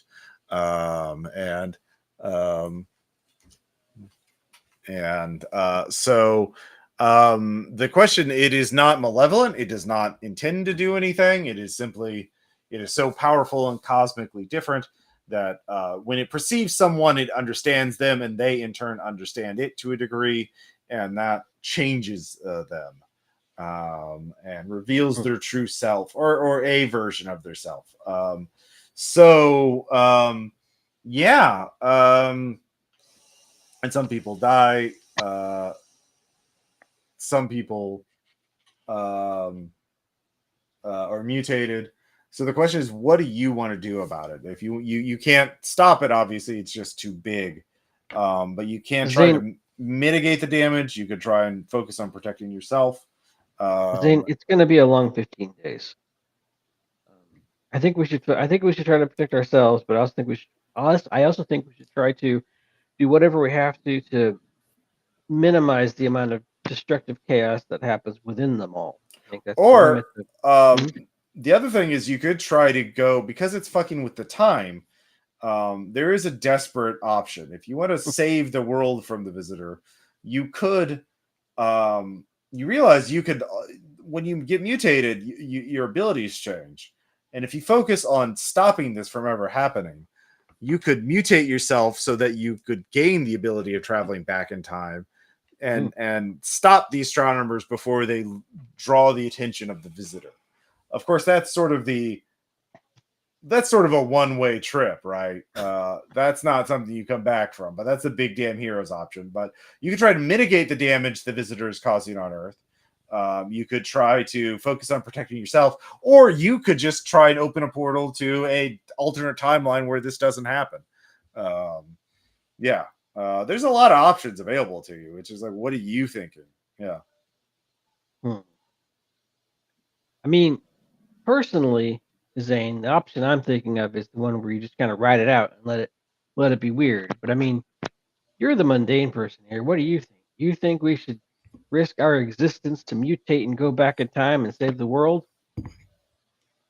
I mean, if we can prevent mass casualty across the Earth, yeah, I think we should. Okay.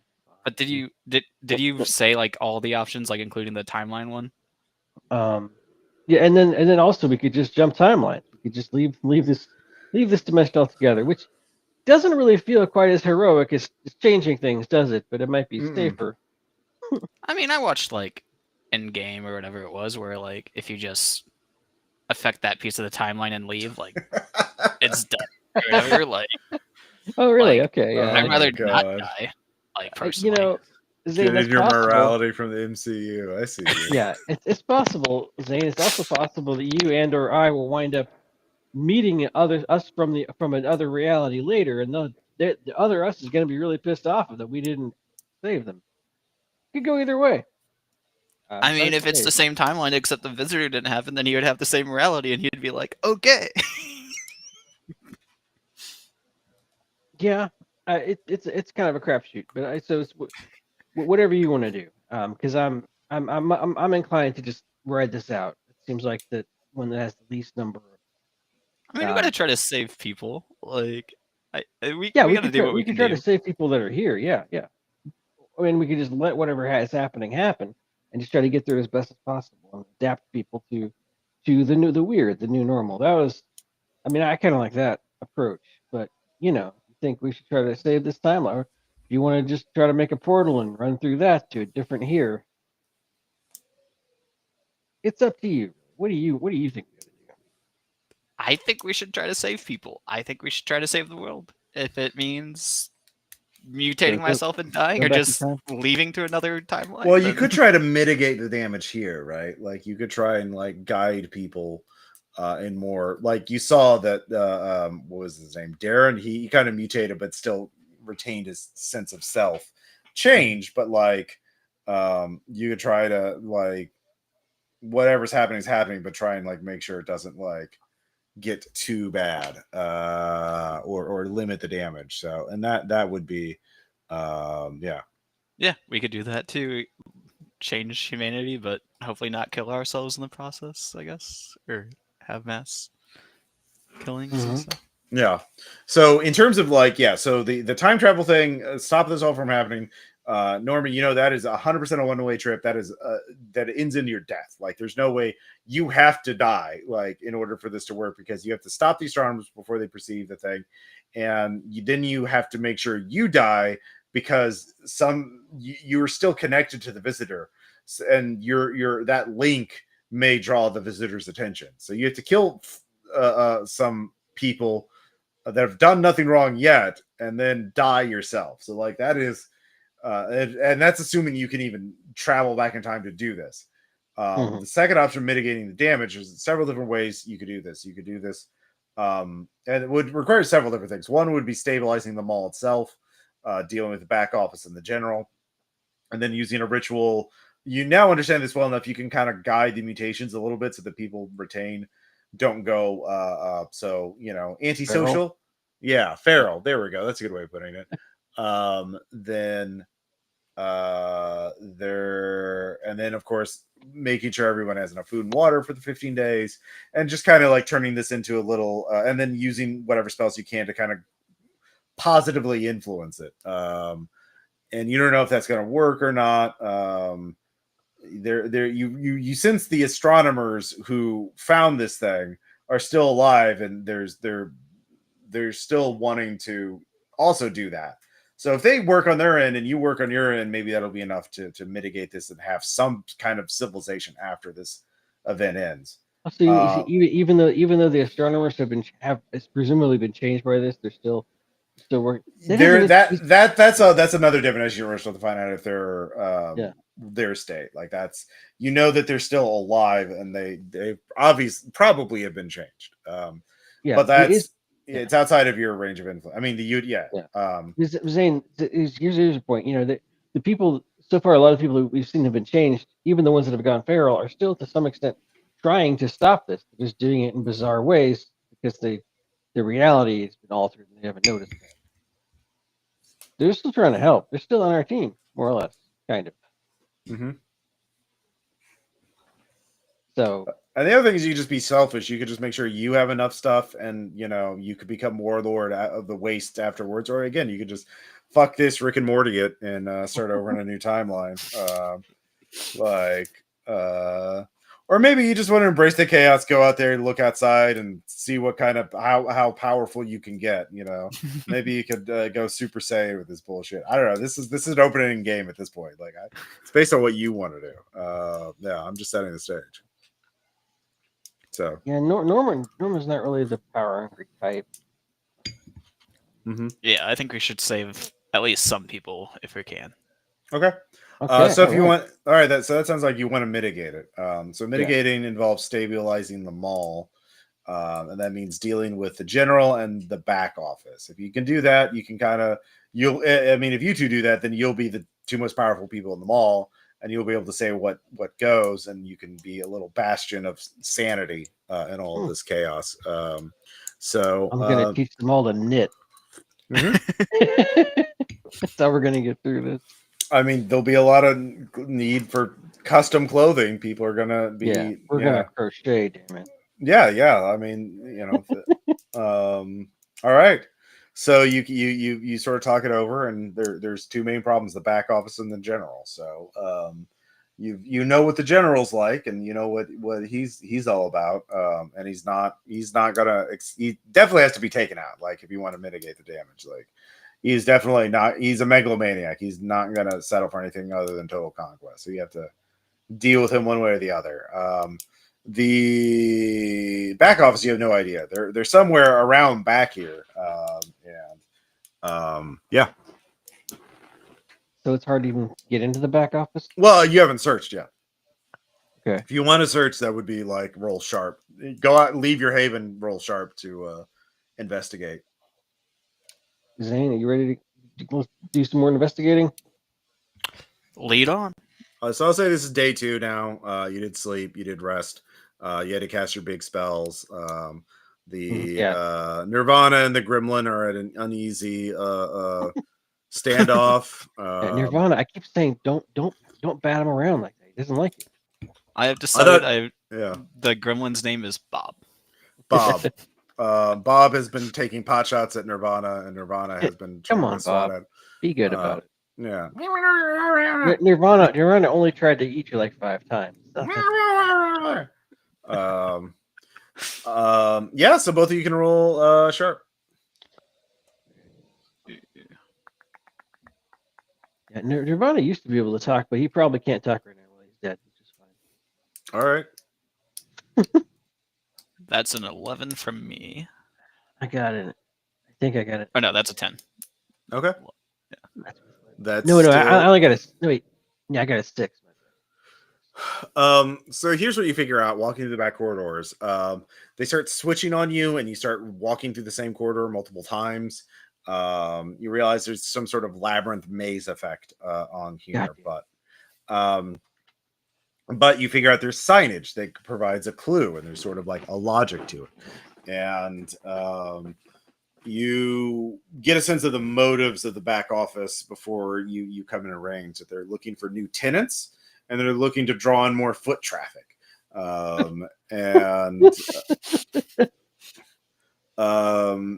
in fact they have a posting for a job of someone to lure to bring in more foot traffic. We need someone, and it's a picture of like a box up on a stick with a string attached to the stick, and there's like there's sneakers under it. This will draw the feet to the mall, and yeah.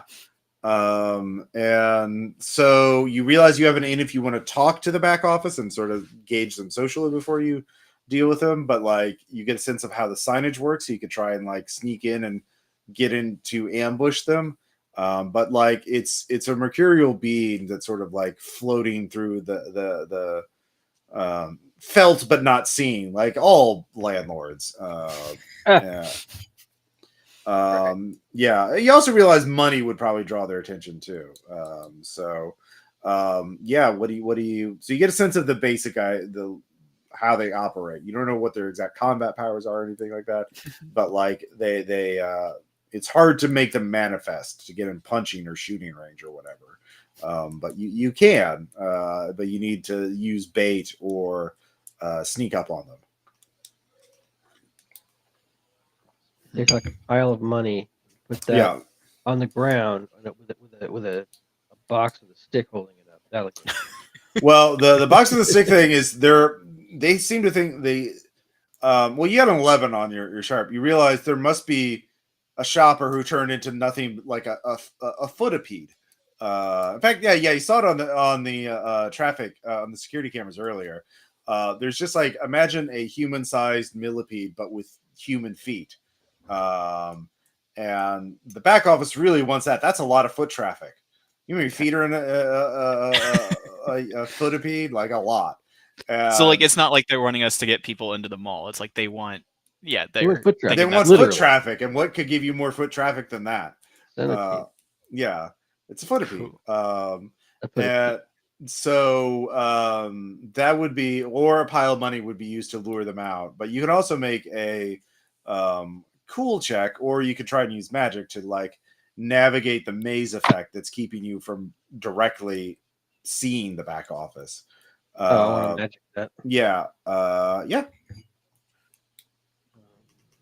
I think we should try to get the footipede. Yeah. You can go on the mall proper and you know, the deal with the footipede. Yeah. All right. So yeah, 9. So you okay. 9. Magic it to have like a. You realize if you cast that it's good. You can get to you can use your magic to bypass the maze effect, but it's not going to be an ambush. The back office will know you're doing that. Could I use what I conjured to get closer to? Is there a back office to get to, or is it just? Well, it's to get like if you want to fight the back office, that you could use your spell to do that, but like it's not going to be an ambush. It's going to be a straight up fight. Yeah, against an unknown adversary. So you can try and do a straight up boss fight with the back office. You could go out into the mall proper to recruit the Futapede to lure them in and try and set up an ambush, or you can go to the mall to get more allies to help you deal with the fight. Or you could just you don't know how dangerous the back office is. I'll keep Bill on standby, or it's ready to go or whatever. Or ready to use to navigate. Yeah. But I'm interested. I don't know, Zane, about you. I'm interested to meet a Futapede. Okay. Yeah, I'm also interested in enticing that and trying to see what it does. Okay. I just want to say hi to them. I wonder what life is like as a Futapede. All right. Do you think we have shoppers we can just yell like massive sale back here, get it to come? Okay. So you leave the back corridors. You go to the mall proper, and you can see there are people walking around. They're going through the motions of being in the mall. Their stores are open, and there's but you can hear a kerfuffle nearby. And oddly enough, it's at the Foot Locker, the lair of the Futapede. And it seems Gotcha, the Gachapon capsule machine, which, if you're not familiar, Gachapon machine. Let's see here. Let me pull up a image of one real quick. So that is like this. So imagine this with arms, legs, and a head. And it is outside the Foot Locker, throwing plastic capsules. The capsules burst open, revealing gremlin-sized little plastic figures that come to life, and they're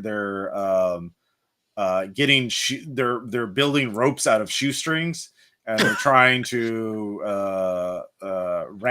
lasso the Futapede. Gotcha's doing this. Hey, Bob. The Gremlin Bob. Do they need to be taken out, the Futapede? Is the Futapede really hostile? Do you know? Well, the back office definitely wants the Futapede alive. Yeah, and I was okay. As I was going to ask Bob, Gremlin Bob, if he knows why these gremlins are trying to take out. Oh, okay, all right. Sorry, I forgot. Yeah, you can roll sharp to try and understand them. Yeah, fuck it. Let's see how well we can. Sure. That was a 6 from me. Dang. Okay. Yeah. I don't think I got it. He's enthusiastic. You haven't quite figured out what gremlins. Yeah. Yeah. No, I did not get it. No more. You got like an 11. What? No. What? Sorry. Yeah. I was looking at the wrong roll. I guess I did get it. Okay, 11. Yeah, straight 11 plus 0. Oh yeah. So Bob is saying, "Oh well, it's obvious that the Futapede, the foot traffic is necessary to power the hamster wheel generator that the back office uses, and that's why they need the foot traffic to keep the lights on. And Gachapon is probably trying to capture the Futapede to sell to the highest bidder, either the general or the back office. He wants more people to turn into capsules for his little gang, he's the people here are too organized for him, and the Futapedes, no one's learned foot language, so no one's learned how to communicate with the Futapede. So it's that should be the easiest thing ever. You just have to learn the Tarantella. Yeah, exactly. Damn, Bob's pretty smart. Yeah. So I make sure Zane's on the conversation. Explain all that, and it won't even seem strange that I can speak that. So what do you want to do? Okay, so they want the Futapede to run their little power generator thing, and who was it that wants to capture it and sell it to them, to the back room? Well, the gotcha. Like the right, the gotcha is, and the gotcha thing, is that like a person? Is it just a machine? Yeah, it's this machine, but with arms and legs. Like, yeah.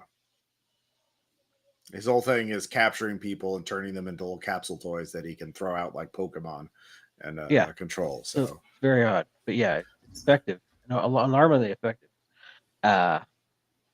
And so I guess he seems kind of hostile, right? Like, so maybe I Yeah, say we he's take. literally enslaving people to turn them into toy minions. Yeah. So yeah, Okay, so I say our next sub goal should be taking out the gotcha thing. sure, Yeah.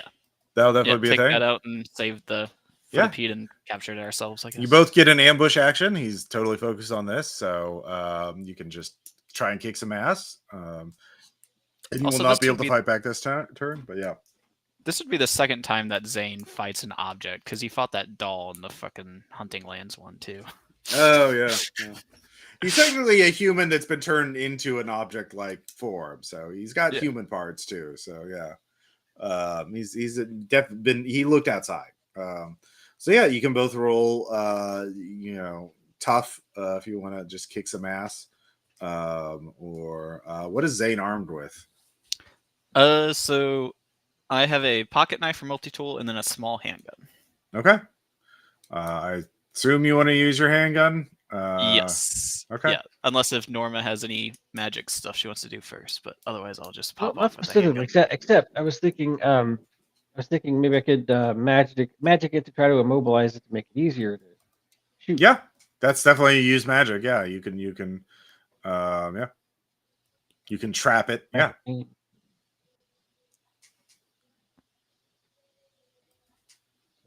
10. 10. All right. You what does it look like when you what does your Yeah. magic look like? Yeah, this one it's just it looks like it very briefly forms like a translucent shell over it, and then the shell dissipates, but he's not moving. He's immobilized. Okay. Yeah, you can go ahead and you don't even have to roll. You just inflict 2 harm onto it. You shoot it.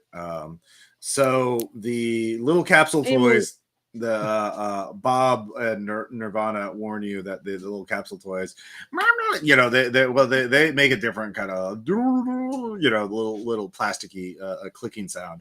And they give up on trying to capture the Footipede. But they turn to swarm over you two. So you have a swarm of plastic capsule toys coming to defend their boss. So you can try and fight them. Your staff would be very effective as area, so it would definitely do a lot of harm to them. So could I send Bob out to fight them, like a miniature mecha fight, where it's Bob versus the toys? Actually, that would be funnier. You could roll cool to use Bob to lure them away, to lure some of them away. Yeah, that would be cool. Okay, I will do that then. Okay. But yeah, if you want to roll tough, you can use your staff to blast them all, because that an area weapon's going to be very effective against a swarm. That would be a 5. Okay, well, Bob is like he just runs and hides under a Dipping Dots kiosk. He's no help. You fucking coward, Bob. 10 minus 1 plus something because it's the 1, right? Oh yeah. You are attacking using magic, so it's a 10. Yeah. So you kick some ass. Let's see here. You can suffer less harm and suffer no harm, or you can give +1 forward to another hunter or yourself on your next roll. Like a perk. Yeah, because you got a 10+. Is that currently gonna? I'd like to suffer less harm, probably. Okay, yeah. So you blast them all with your staff. What kind of magic comes out of your staff? By default, I would imagine like a short range flamethrower, but it's flamethrower. It's just green. Okay, that's fun. And it melts. It slags these capsule toys. We're not going to think about how they might have been people before. Don't worry about it. They're coming right at you, and so you blast them all before you can do that. As the two of you are fighting or dealing with the swarm of plastic toys, the Footipede comes out and wraps itself around and it just starts kicking the shit out of Gotcha. It's just a long row of ass of it just pummeling and battering this thing until it collapses. And so the Footipede claps with its front two legs after it defeats Gotcha. So yeah, with you can eventually communicate basic things with the Footipede. What do you want to tell it? What was their plan with it? Like, I think, well, personally, I just wanted to go meet it, see what it was like. What was it? Oh, that's right. Hey Zane, what was our plan here? I know we want to talk to it. I don't remember what we were going to Well, do. the back office wanted the Footipede to increase foot traffic to the mall. Right. I was going to suggest saying there's like a massive sale of shoes back there to try to get it to go there. It's already at the Foot Locker. It's very comfortable. The Foot Locker. It loves the Foot Locker. I think we want. I think we want to. I don't think we could say there's like limited time Yeezys. I don't think we want to betray the Footipede. I think we're trying to keep the Footipede on our side if possible. Well, the Footipede is on your side right now. That's what I mean. Yeah. Yeah. So like the back office's plan was they want to basically cage it again, use it as an engine, and that's probably not great for the Footipede. But like maybe the Footipede could help us take out the back rooms. Like that could be again the prisoner escort thing. Like, look what we got for you. This captured Footipede. Oh, and then the Footipede isn't really captured, and we all attack. If you want to roll charm, you can okay do that. Well, no, I'm not charming. Okay. I was gonna say I have a +2 if you want me to do the roll. Sure.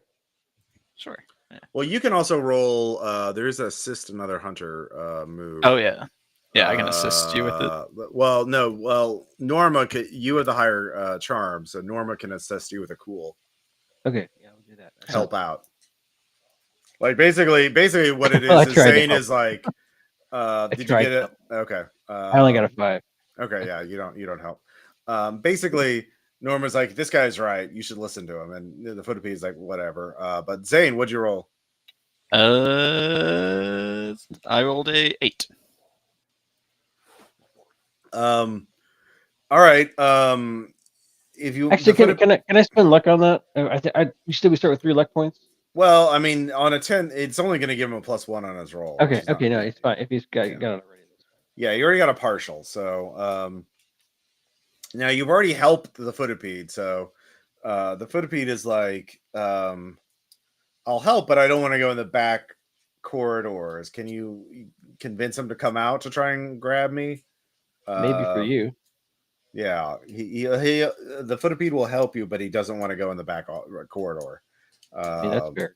So you'd have to trick the back office into coming out. Because you got a partial. Yeah.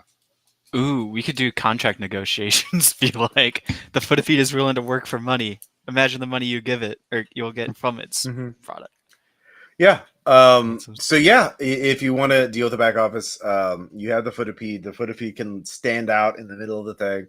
Actually, you can set up the partial trap, and it'll fall for the box as long as it's convinced the box isn't real. But the box ought to be outside in like one of these intersections of the mall, like a big open area.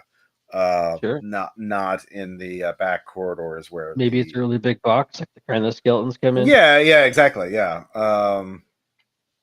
The back office wanted you to lure the Footipede into the back corridor, but you can you have to convince the back office that this is a real trap. So you have to trick the back office basically.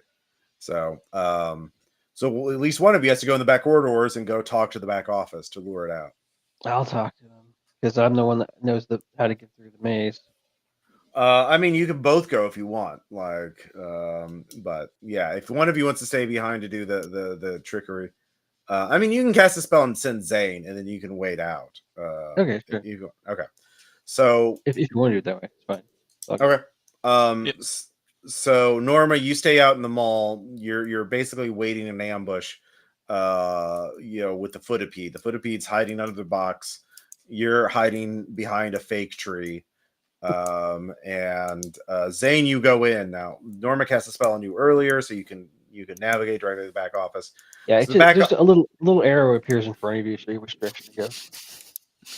So Zane, you walk in the back corridor, and like it instantly goes black, like after Norma's spell kicks in. You're in the void, and suddenly there's this blinding light, and you see this massive rectangle, flat two-dimensional rectangle in front of you, and it's pure white for a moment, and then giant characters slide in front of you, like text. It says, "Welcome to Pleasant Glades Mall," and then there's a PowerPoint transition to like a stock photo of office people like smiling at each other and like, this is the back office. We're here to help you increase foot traffic and profits. And so you realize the back office is essentially a sentient PowerPoint present slide deck. So yeah, it's a sentient slide deck, and it is there's cheerful corporate music playing, MIDI music, and it's stock photos and bullet points, and it's just telling you what kind of opportunities have you brought the back office. I have brought you, or I am prepared to bring you, foot traffic, but I'm only willing to. My partner is only willing to negotiate in neutral ground. Okay, roll charm. Charm.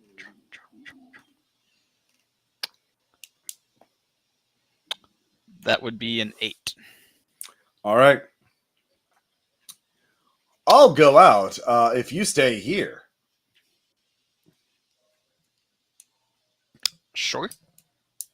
Or you can take well, you so basically he doesn't fully trust you. So Norma would have to do the ambush by herself, unless you want to spend a luck or offer something else as a reassurance. So he's not fully trusting you for some reason.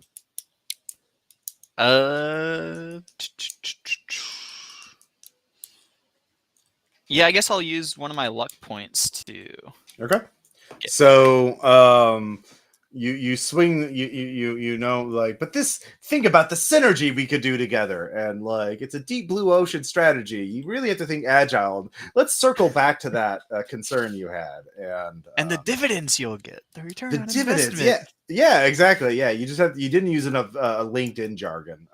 Really, is your problem. So you throw in more of that as let's see here. Where are there's a whole, like, I found out there's a LinkedIn LinkedIn lunatics. Let's see here. For 25 years, I misunderstood how money making works. Last week, my 5-year-old said, "When I'm older, I can do something really, really hard so I can make a lot of money." I smiled and said, "That's not how making money works." Then I taught him a lesson no employer ever taught me. You don't get paid for how hard you work. You get paid for how much value you create for others. I'm not saying making money doesn't require hard work. What I'm saying, it's not about you. It's about serving others. And be service minded, they say. Yeah. It's so the you just start talking like a sociopath on LinkedIn, and I'm still surprised how many people don't use AI on their phones and drive and trust the Tesla driving, you know. It's just, Channel all the lyrics from the song "Redesign Your Logo" by Lemon Demon. Yeah. Let's see here. I pay time off. I just don't get it. Why should employees get paid for not working? You work, you get paid. No work, no pay. It's as simple as that. God. Yeah. I am cringing the entire time. Yeah, Zane is just cringing as he says this. So using your LinkedIn sociopathy, you're able to lure it outside. So, Norma, what is your ambush of the back of a sentient? How do you ambush a sentient PowerPoint slide deck about the glories of renting a storefront at the Pleasant Glades Mall? Yeah. Okay. Well, it was. So how do I ambush it? Like so the idea is still the intention is was the intention still to try to get it to fall for the box the stick box thing? Yeah, it's coming out of its territory Yeah. into the neutral ground where it's less powerful. Okay. Like And it's is it a like floating 2-dimensional rectangle. okay? All right, Yeah. all right. Floating through the air. And it's not as big as it was in the back. It seemed bigger in the back office, but in the open, like when it had walls touching it. But now that it's floating in open space, it's smaller. It's Okay, still so big. I point. Okay, I point. Yeah.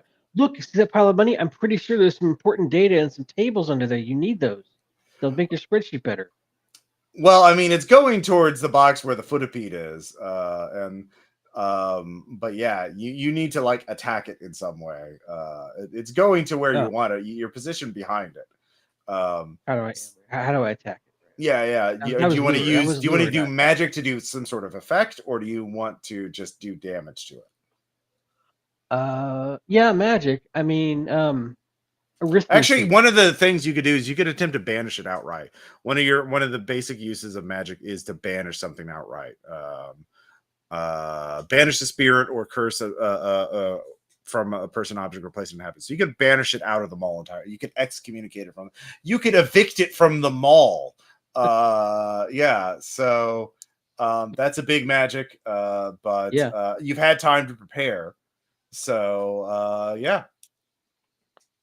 All right. We don't have any spreadsheets around here. We don't like your kind around here. We don't like spreadsheets. I'm a slide tech, not a spreadsheet. They're very different. But yeah, you're right. Spreadsheets have a use. Oh yes.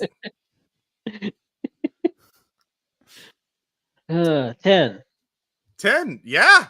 What does it look like to evict a sentient slide deck from the mall? What does that look like? Is it binary? Is it code? Is it glitchy? Or is it just a demonic exorcism? You know, your old school chanting Latin, circle of magic, salt, throwing. Yeah, I don't. What is it? New school or old school? New school-ish, but like also with there's a circle and there's some little bric-a-brac of technology around it, like a little mouse over there, like a circuit board over there, and you use all those and several hard drives, and that's it. It could be banished, or it could be sucked into a hard drive that's not a real hard drive that just automatically anything that goes onto it. Sure. Sending you straight to Dev Null. Right. No, there's like a Matrix glitchy sound effect. Like a modem dying. Yes, the modem sound. Yes. Yeah. But like in the Matrix when he goes into the Matrix. Yeah, that's what I was thinking. Yeah.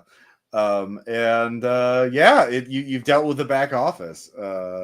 Good job. The footipede is very glad. You've helped. Now the main major threat that you could think of is, of course, the general. But while you're thinking about how you want to do that, I'll be right back. I'm just getting some more water. Never banished a slide deck before. It was kind of cool.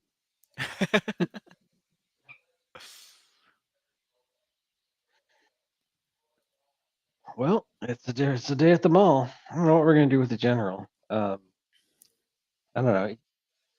Thing is, to me, he actually didn't seem that unreasonable. Maybe I don't know. Yeah, you seem to be kind of like content to just, but I guess like that fortifying grid have to take him out. But I think we probably got to let. I don't know. I'm still trying to think of the best strategy, but it could be that we go up to. It would be useful to go up to him and be like, "Look, we took out the back rooms for you, so now you don't have to do all that assaulting." But he's still going to want to take everything over, so that's not going to work on its own. Yeah, I kind of want to. If there's some way to neutralize him without killing him, I think he might eventually return back to his regular mundane jerky self. You know, I don't know if he really needs to die. If people that haven't yet done work probably don't need to die. Yeah, but he's like power hungry, so like he may be like. That's true. He may say like, no, like I'll take over the mall completely. I don't care if it's gonna keep people safe or whatever. I mean, we could like go back to Darren, like, and be like, "Yo, this beta male needs to die." It's like you want to join in and show your superiority. Sorry, back to Darren and saying what needs to die? that a beta male needs to die or whatever because Oh, like beta he's male, doing the right. Sigma shit. Yeah. The general's acting really beta today. Gotta do something about that general. Like I guess we could probably explore the mall more too, see if there's like any other potential allies or something. I don't really. Well, I also want to see if the Footipede wants to help, or if he's. I mean, he might be done now. He already helped us take out one. Yeah. Footipede might be just one. Although kick maybe back. like this guy wants you too, and if you help us take him out, then you'll be free. It's like you don't have to worry about being captured. Hey, you can just hang out at the Foot Locker indefinitely. All right. I am back. So you've enlisted the aid of the Footipede. He's very happy. The back office has been dealt with, stabilizing the mall's situation a little bit. Also dealt with Gotcha, who is also, a jerk, enslaving people and whatnot. But the general is amassing his forces, for sure. So now, what's the general going to do once he finds out the back rooms isn't there anymore? he's probably started invading, sending out soldiers to. He probably already has scouts out, and he'll know soon. So, yeah. Of course, you have the papers. You could get in close to him and start a fight, but you don't know if you can take him with. He does have those giant cannon shoulders, and yeah, you might want to enlist more aid or set up a trap or do some sort of ritual. I don't know. What are you thinking? Yeah, well, I mean, for one thing, we'll see if the Footipede wants to keep helping her, and then also, Yeah, he'll help. I mean, he's to recruit Darren. Yeah, you can go back to the food court, get Darren. Darren is eager to help out. Yes, I do not follow. I'm not cucked like those other soldiers. I'm not a beta. I'm a Sigma. I follow my own path, and that path happens to be your path. Because I can sense you're also Sigma. You have strong Sigma energy for defeating the back office. I can tell. Yeah, that's the exact sentiment I was going for on that. Yeah. So yeah, Darren will help you. The Footipede will help you. And there's like other parts of the mall we haven't like explored yet too, right? Yeah, that's true. Yeah, if you want to pick a store, I can tell you what the situation is. Like what kind of stores are. I did mention Bath Body Works and Beyond.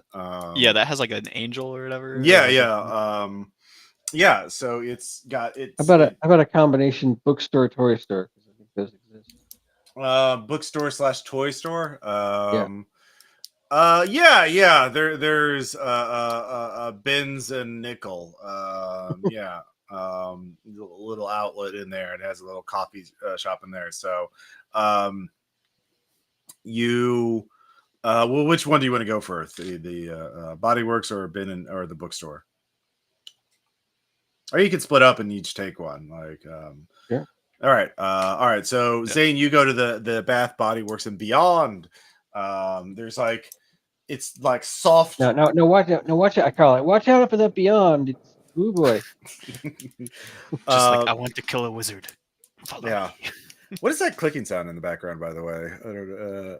I don't, it's a pin. Sorry. Okay. No worries. I just, so the Bodyworks story, there's like this soft glowing light, diffused light, and there's like a fine mist rolling out from it, and the smell, it's so healing and restorative and peaceful. Like what's the most peaceful meditative spa, great like 5-star spa scent you can imagine? Zane is uncomplicated, and so that French vanilla is what he's got. It's so French vanilla. You're in a Parisian cafe, and they're just making the French vanilla coffee just like you like it. But there's this fine mist rolling out, and there are these crystal pedestals where these beautiful bottles are, and you hear the flutter of soft wings. Of dove wings, and there's this spheres upon spheres of this biblically accurate angel, but each angel has like some tiny little hands on the spokes of each wheel, and they're holding little lotion bottles and spraying perfumes in the air, and they're just and you could hear the ambient music gentle, the sounds of the beach, like gentle lapping waves. It's this incredibly meditative soundscape, and it's all just coming out there. And it's like, be not afraid of our sales of lotions and incense and bath bombs. Yeah. So biblically accurate bodyworks sales angel. Well, what do you want to say to the angel? Hello, Bath Body Works and Beyond. I have information that General Michael is planning on taking over this store along with the rest of them all, but we want to deal with him before he does so. Do you have anything that can aid us? Roll charm.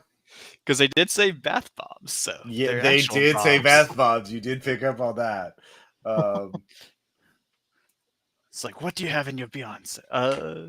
What was that? Charm? Yeah, charm. Yeah. That'd be an 8. An 8. I We have a sale. And our sale includes bath bombs.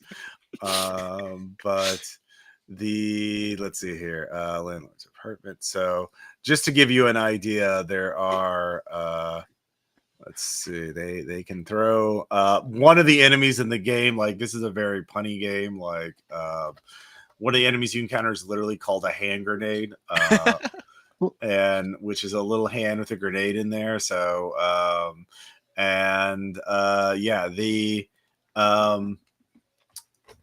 so they can sell you. They're not gonna. It can't sell you. It can't give you. You rolled an 8. The complication is you have to sell it. You have to buy it. So you have to trade with something. So you could sell your 2 weapons and get. Each weapon will give you 1 bath bomb, which is a very powerful weapon, but it's a 1-use weapon. So or you need something else to trade. So yeah. So, like, if I go, like, find something interesting, I could bring it back and maybe... Okay. So, they can definitely sell you bath bombs, and they're very powerful. And so, not only will it explode, it'll cause the enemy to become confused as they're overwhelmed from the scent and the peacefulness. So they'll be stunned for a while. So meanwhile, Norma, you go to Ben and Nichols, the bookstore / coffee shop, and you see all these robed figures. They still look human, but they're like monks, and they are. It's become a monastery. Like they're very quiet. They're drinking coffee and reading books. Yeah. Okay, so and they're all keeping to themselves, or yeah. I mean, you can go in there and look around. They're still selling books, and they still have a little coffee store. There's some people there. There's some mutated people there. There's like people who have giant jaws with sharp fangs, but they're having coffee next to someone who's mostly elbows now. And they're various monstrous people, but these seem to be more sane. So yeah. Okay.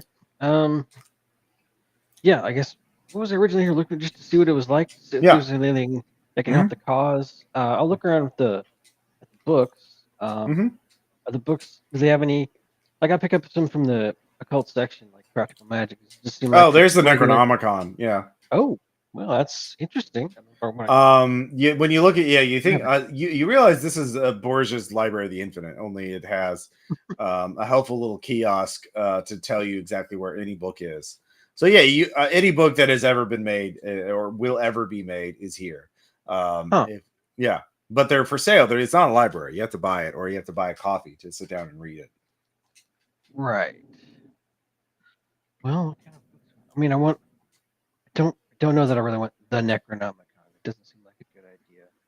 The little fleshy face on there, tries to bite your fingers. That kind. Yes. And, well, that just backs up my point. I don't know about that one. Nirvana kind of swats at it, hisses. Yeah. Yeah. What do you think, Nirvana? I feel like that's going to introduce more problems than it solves. What do you think? Yeah, I mean, you could try to recruit the people, the customers here. There's Oh, there. I was asking Nirvana his opinion on the Necronomicon. Oh, the clerk looks a little different. You see, the person managing the store is made from folded book pages, an Okay. origami clerk. So, and the coffee attendant is just looks mostly human, but is like got exaggerated like bloodshot eyes. Is constantly drinking coffee behind the counter, and is just kind of like vibrating, just from sheer How how much caffeine.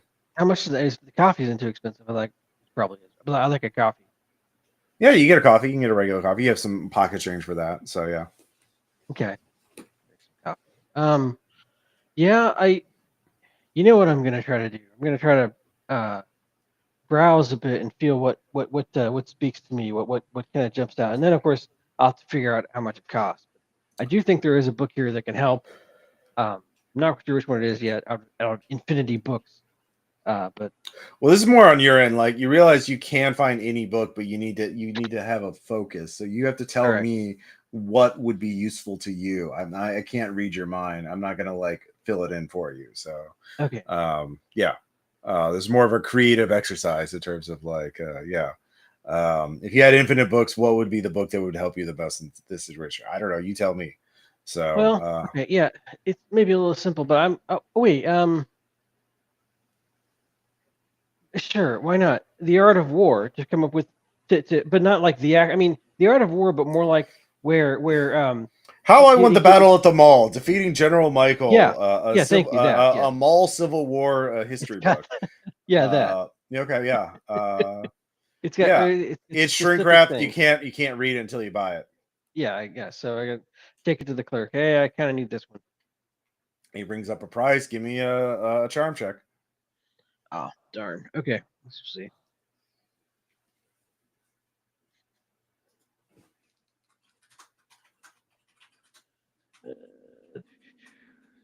Charm is okay. I got a 9. Of course. One undead cat, Really? Hmm. or make best offer. Yeah. Um. I mean, I have a cat, but like he's my familiar. We're buddies. I'm not supposed to give him over to you. Okay, make I me an offer then. Okay. Something magical. Uh. Well, how about a charm? I could do a charm. You're made out of paper, right? So you probably don't like fire. I bet I can make you a charm that will Okay. like Yeah. prevent fire. I would say basically you can do that. That would be use magic check. You have to go back to your haven to do it. Okay. Working on that. Saying you come back at this point. You can meet up with Norma. Having 10. got This 10. is my bonuses. Yeah. Okay. You can do that. To make it. It would basically the rest of this day to make it, and then you Yeah. can get the book. So yeah, Zane. You can try and figure out what you want to do to earn some money to get some bath bombs, and yeah. Yeah. Was there like ever an ATM, I guess, in the mall that we could break into? Oh yeah, there's several ATMs. But I don't There. know if yeah. Okay. Um, Something weird has to have happened to the ATM. so yeah, you go by the ATM and you can see it has like this. You go to it to get some cash, Zane, and instead it says, "Feed me a gremlin." And Bob's like, he's not a fan of this. It's fine. A different gremlin. Yeah, you can try and capture an airsoft gremlin. They'll probably Did any piss of off my. Yeah. Were there any of the plastic ones that survived? No, you slagged, or Norma slagged them all. So yeah. There's like a mushy pile of what they were. Or feed me your hand. Huh. Hmm. Guess I'm gonna go try to capture a airsoft gremlin somehow. Okay, yeah. All right, so you you can roll sharp. Cool. Let's do that. That would be a 7, I believe. Yep.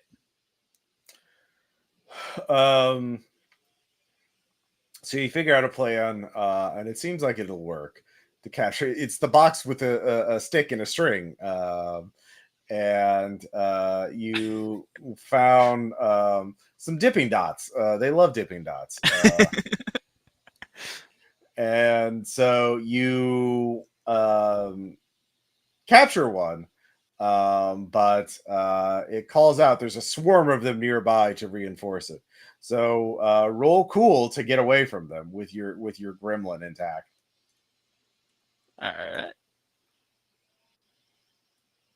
That is a 10. Okay, with a 10, you barely manage to get away from the hordes of gremlins while keeping your captive airsoft gremlin. And you get back to the ATM intact. So Bob is clapping. He's very sadistic. He wants to see the other gremlin get eaten by the ATM. And Yeah, I'm just like imagining like the Pirates of the Caribbean scene where it's like Sparrow's like running with the jar of dirt and like they're all chasing him and he's just like, Oh, I yeah. got the jar of dirt. yeah. I've got an airsoft gremlin. And you get to the ATM. You shove it in there in its mouth. You hear a horrible whirring sound, like the money counting thing, but with also a shredder. And the little girl, and Bob just claps and flips it off as it dies. And no mercy from these airsoft gremlins. And it gives you a big fat stack of cash. It's enough to buy 3 bath bombs with it. Hell yeah. I'm gonna go buy 3 bath bombs with it. All right, yeah, 3 bath bombs. He says, moisten the wick, then throw. 3-second delay. 5-second delay, I guess. Meanwhile, so the day passes. Norma, you create your fireproof charm, and manage to exchange it for the book. You read the book, and it says, with the explosives,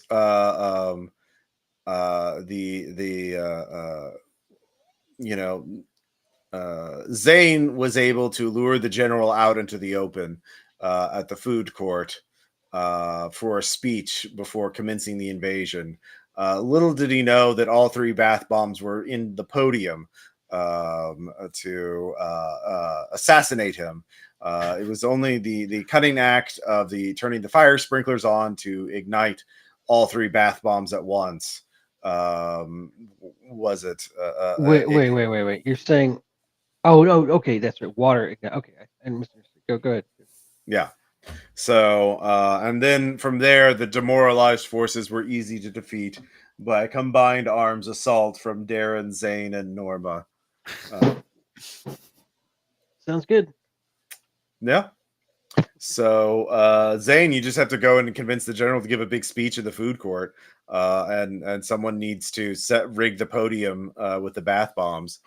Yeah. Excellent. Norma, if you want to rig the podium, I will go get the general. Yeah, sure. And I guess I'll like tell Darren the plan and see if he can convince the people he's been keeping safe in the food court to like act like they're supporters of the general and like ready to join forces with them. Well, also rig the fire suppression alarms to go off, or the fire sprinklers to go off. I can do it by remote control. I can give you the remote control if you want. But yes, this is a very Sigma thing to do. It's very, very taking a stand against these betas. Yeah. He brings that up. He gets that ready. The other people will play their parts. So you, Zane, need to convince the general. Awesome. So I will with your put it in. papers, you're easily able to give it in. The general's like, tell me, I've heard word the back office is nowhere to be seen. Are they in hiding, or did you defeat them entirely? Yes, we defeated them entirely. We used a cunning plan to get with the footipede, entice them out, and then our general consultant, person who consults generally, handled it. Excellent, excellent. And this footipede, do you think they'd make a good courier? A good someone to a pack mule, as they say. Yes, what would be better than something with 1,000 feet? Yes. Yes, yes, yes. Well, I shall prepare the invasion forthwith. We should be able to steamroll the opposition.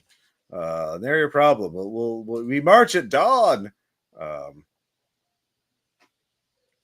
Zane, you can give me that roll. Oh, yeah, sorry. Excellent. Now, sir, would you like to, give a speech to rally your troops? Oh, a Oh, speech, you say? well, that was a 6 total. I'm willing to use luck to make that 12 if needed. Okay. And that will be the last luck point I have. With that, you convince the general. He is like, yes, yes, I believe, I see. Excellent, excellent. I do believe a speech to boost morale and sort of set the tone of the invasion is a good thing. Be good for the history. We will need a photographer. Yes, yes, a daguerreotype man. Yes. All right, so he starts making preparations for in the morning. Meanwhile, Norma. Mm-hmm. You need to rig the podium with the bath bombs. Are you doing this by Right. hand or are you using magic? Well, there isn't really a clear distinction. Because what I'm gonna do, or what I want to do is, okay. So the bath bombs they have to get wet to go off, right? Mm-hmm. It's supposed to be in the podium. So what I figure is this: you cut a little hole in the. It doesn't have to be too small. A visibly sized hole in the top of the podium, and then you put like a metal mesh in that. And you have but before you put the mesh in, cover it up, you have like a funnel underneath it. The point is, the metal mesh is going to look like a speaker, right? It's not a speaker. It's metal mesh covering a funnel going to where the bath bombs are in the podium. So when the sprinklers go off and the water rains down over there, the water gets right on the bath bomb. Mm-hmm. But it looks like a speaker. But in order to actually do that, how am I going to achieve that? Well, I try to build it. When that doesn't work, I'll probably magic it. Using normal thing is cool, or magic I'm, is weird, obviously. Yeah. how about as I mean, I'm almost as good at cool. I want to try cool here. All right. Yeah.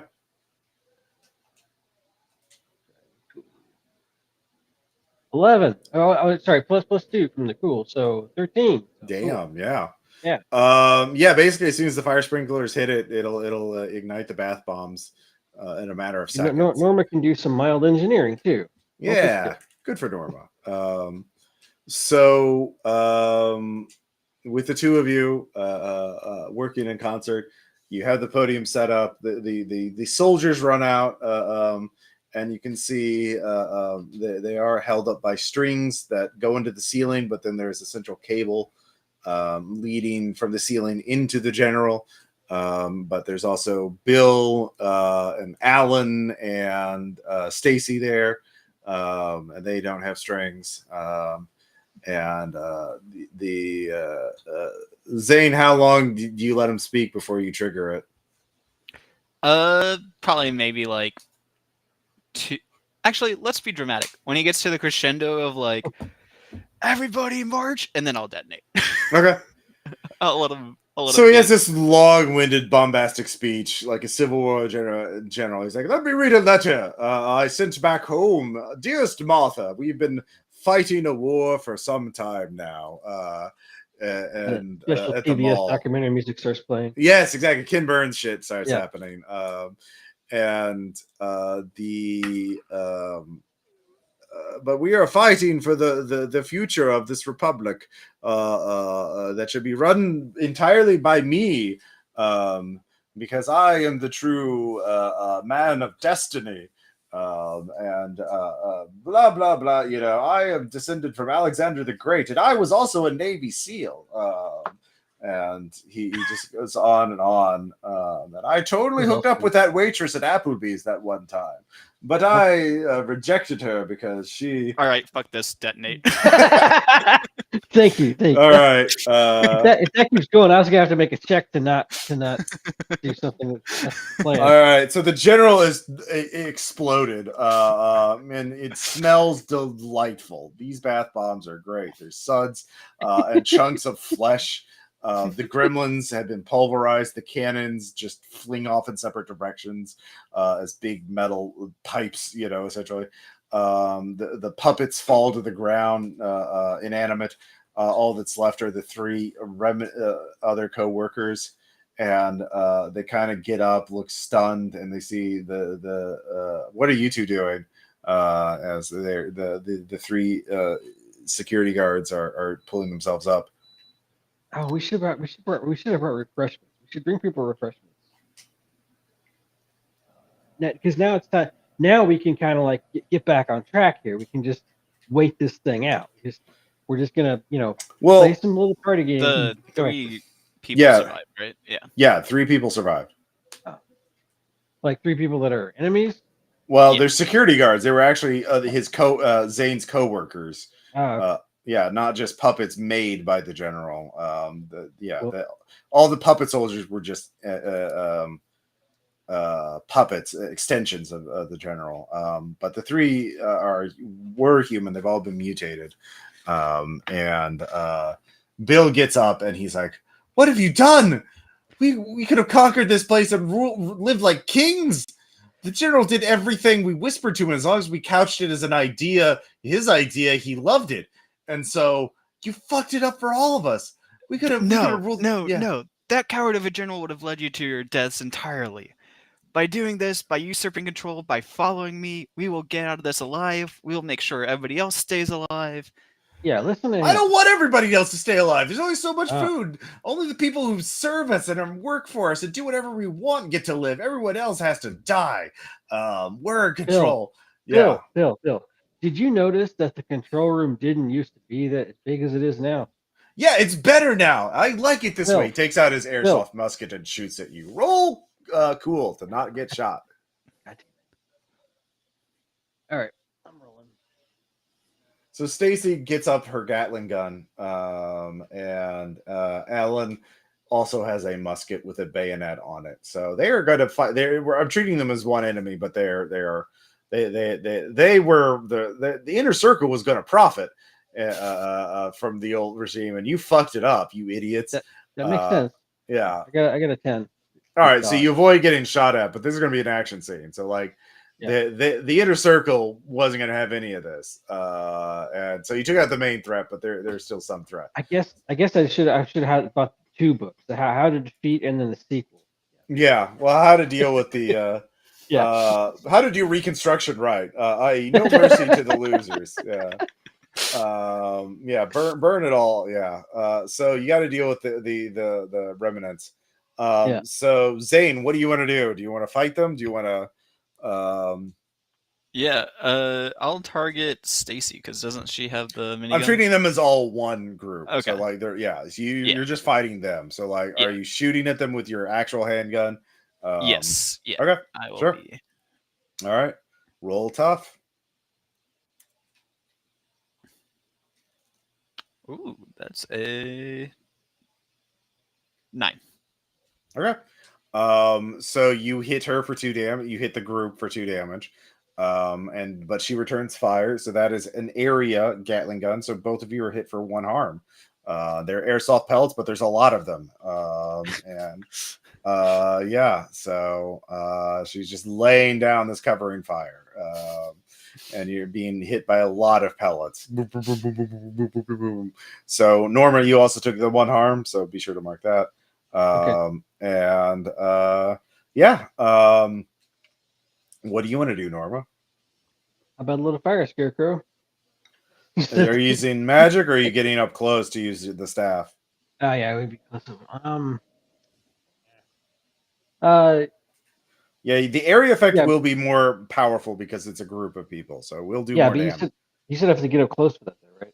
Yes, it is a close weapon, I believe. Let me double check. I mean, it probably is staff.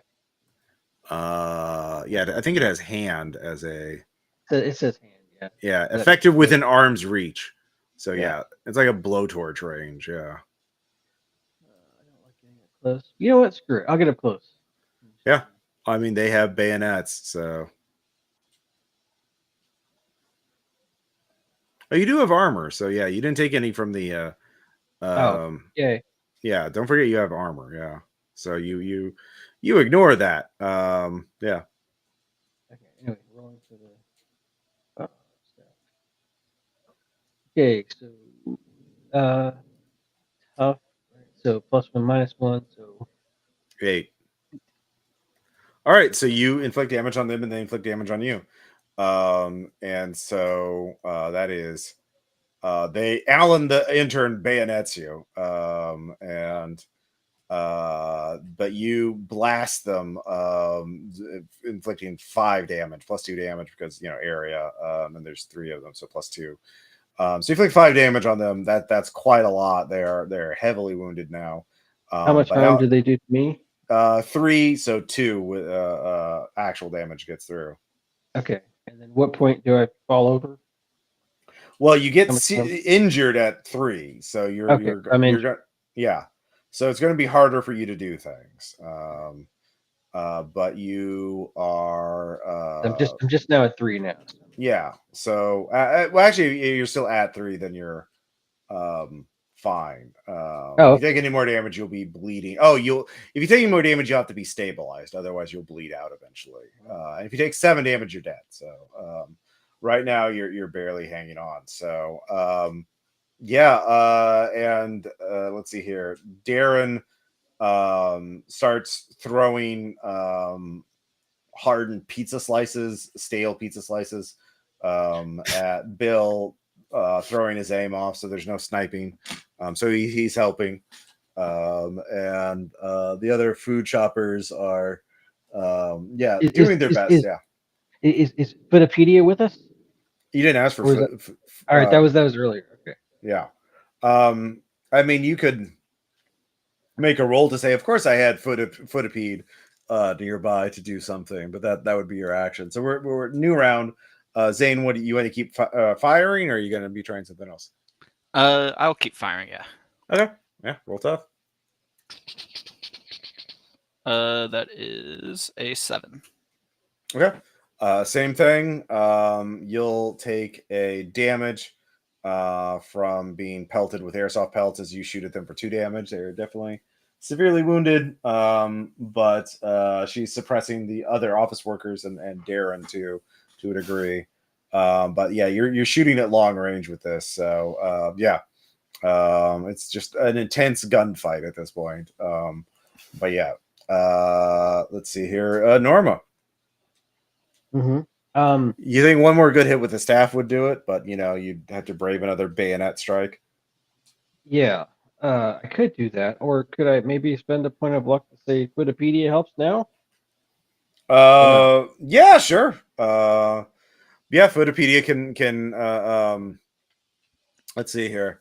Why don't you use magic on this and to enhance Footypedia's power and just treat them like a Final Fantasy summon attack.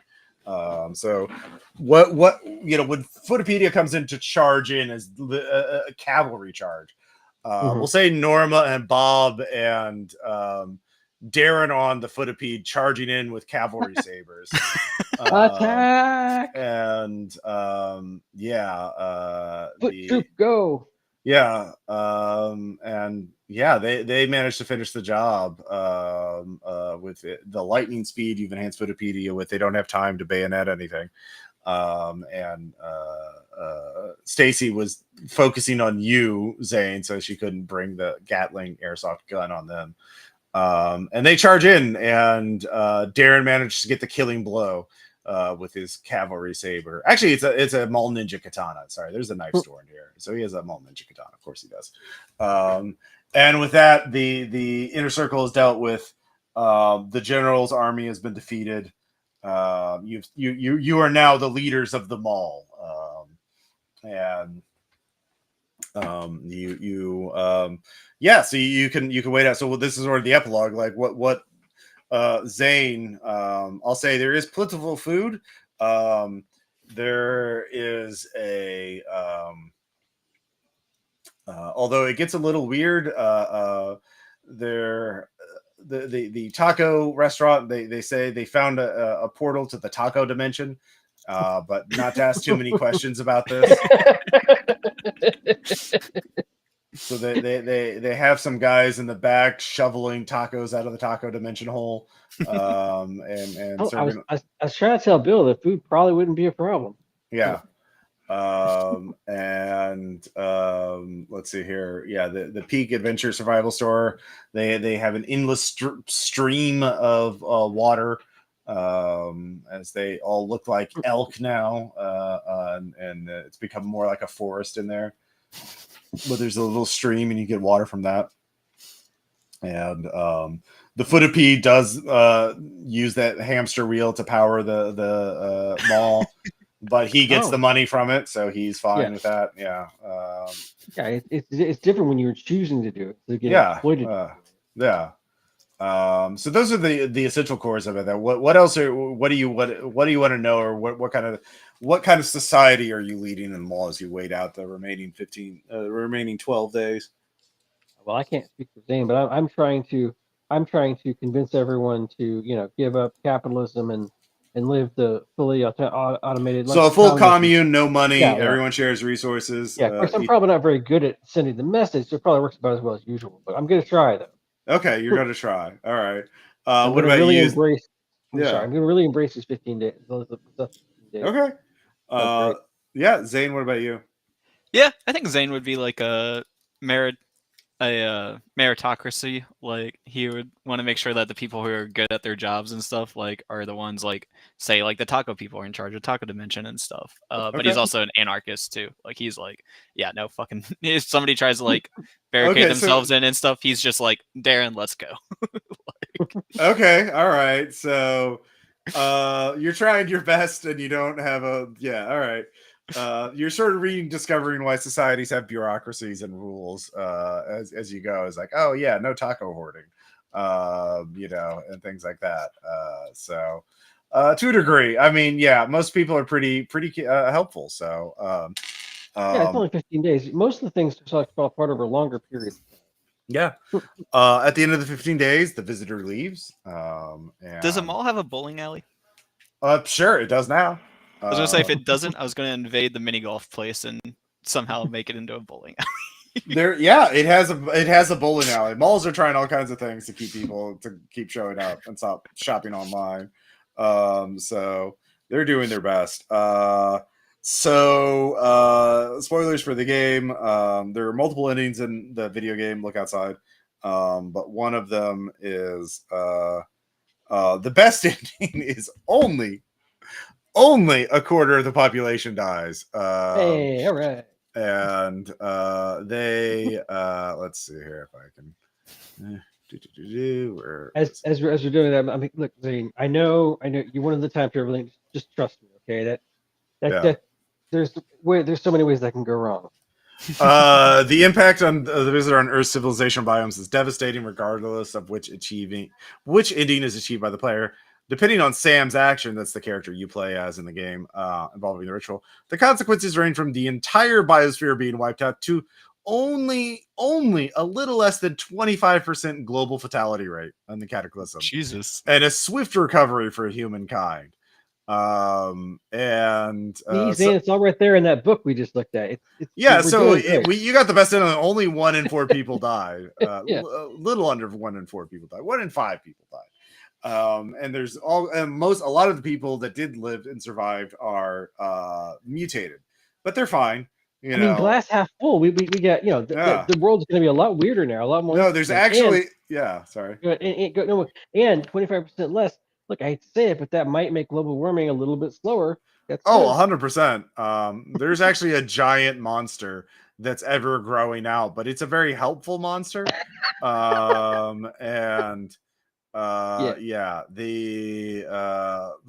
the ending, the best ending is Sam, the main character, becomes this monster. He sees the visitor and he becomes this like kaiju sized thing that's ever growing. But he's like a helpful kaiju that helps rebuild things, and he's just kind of there. Yeah.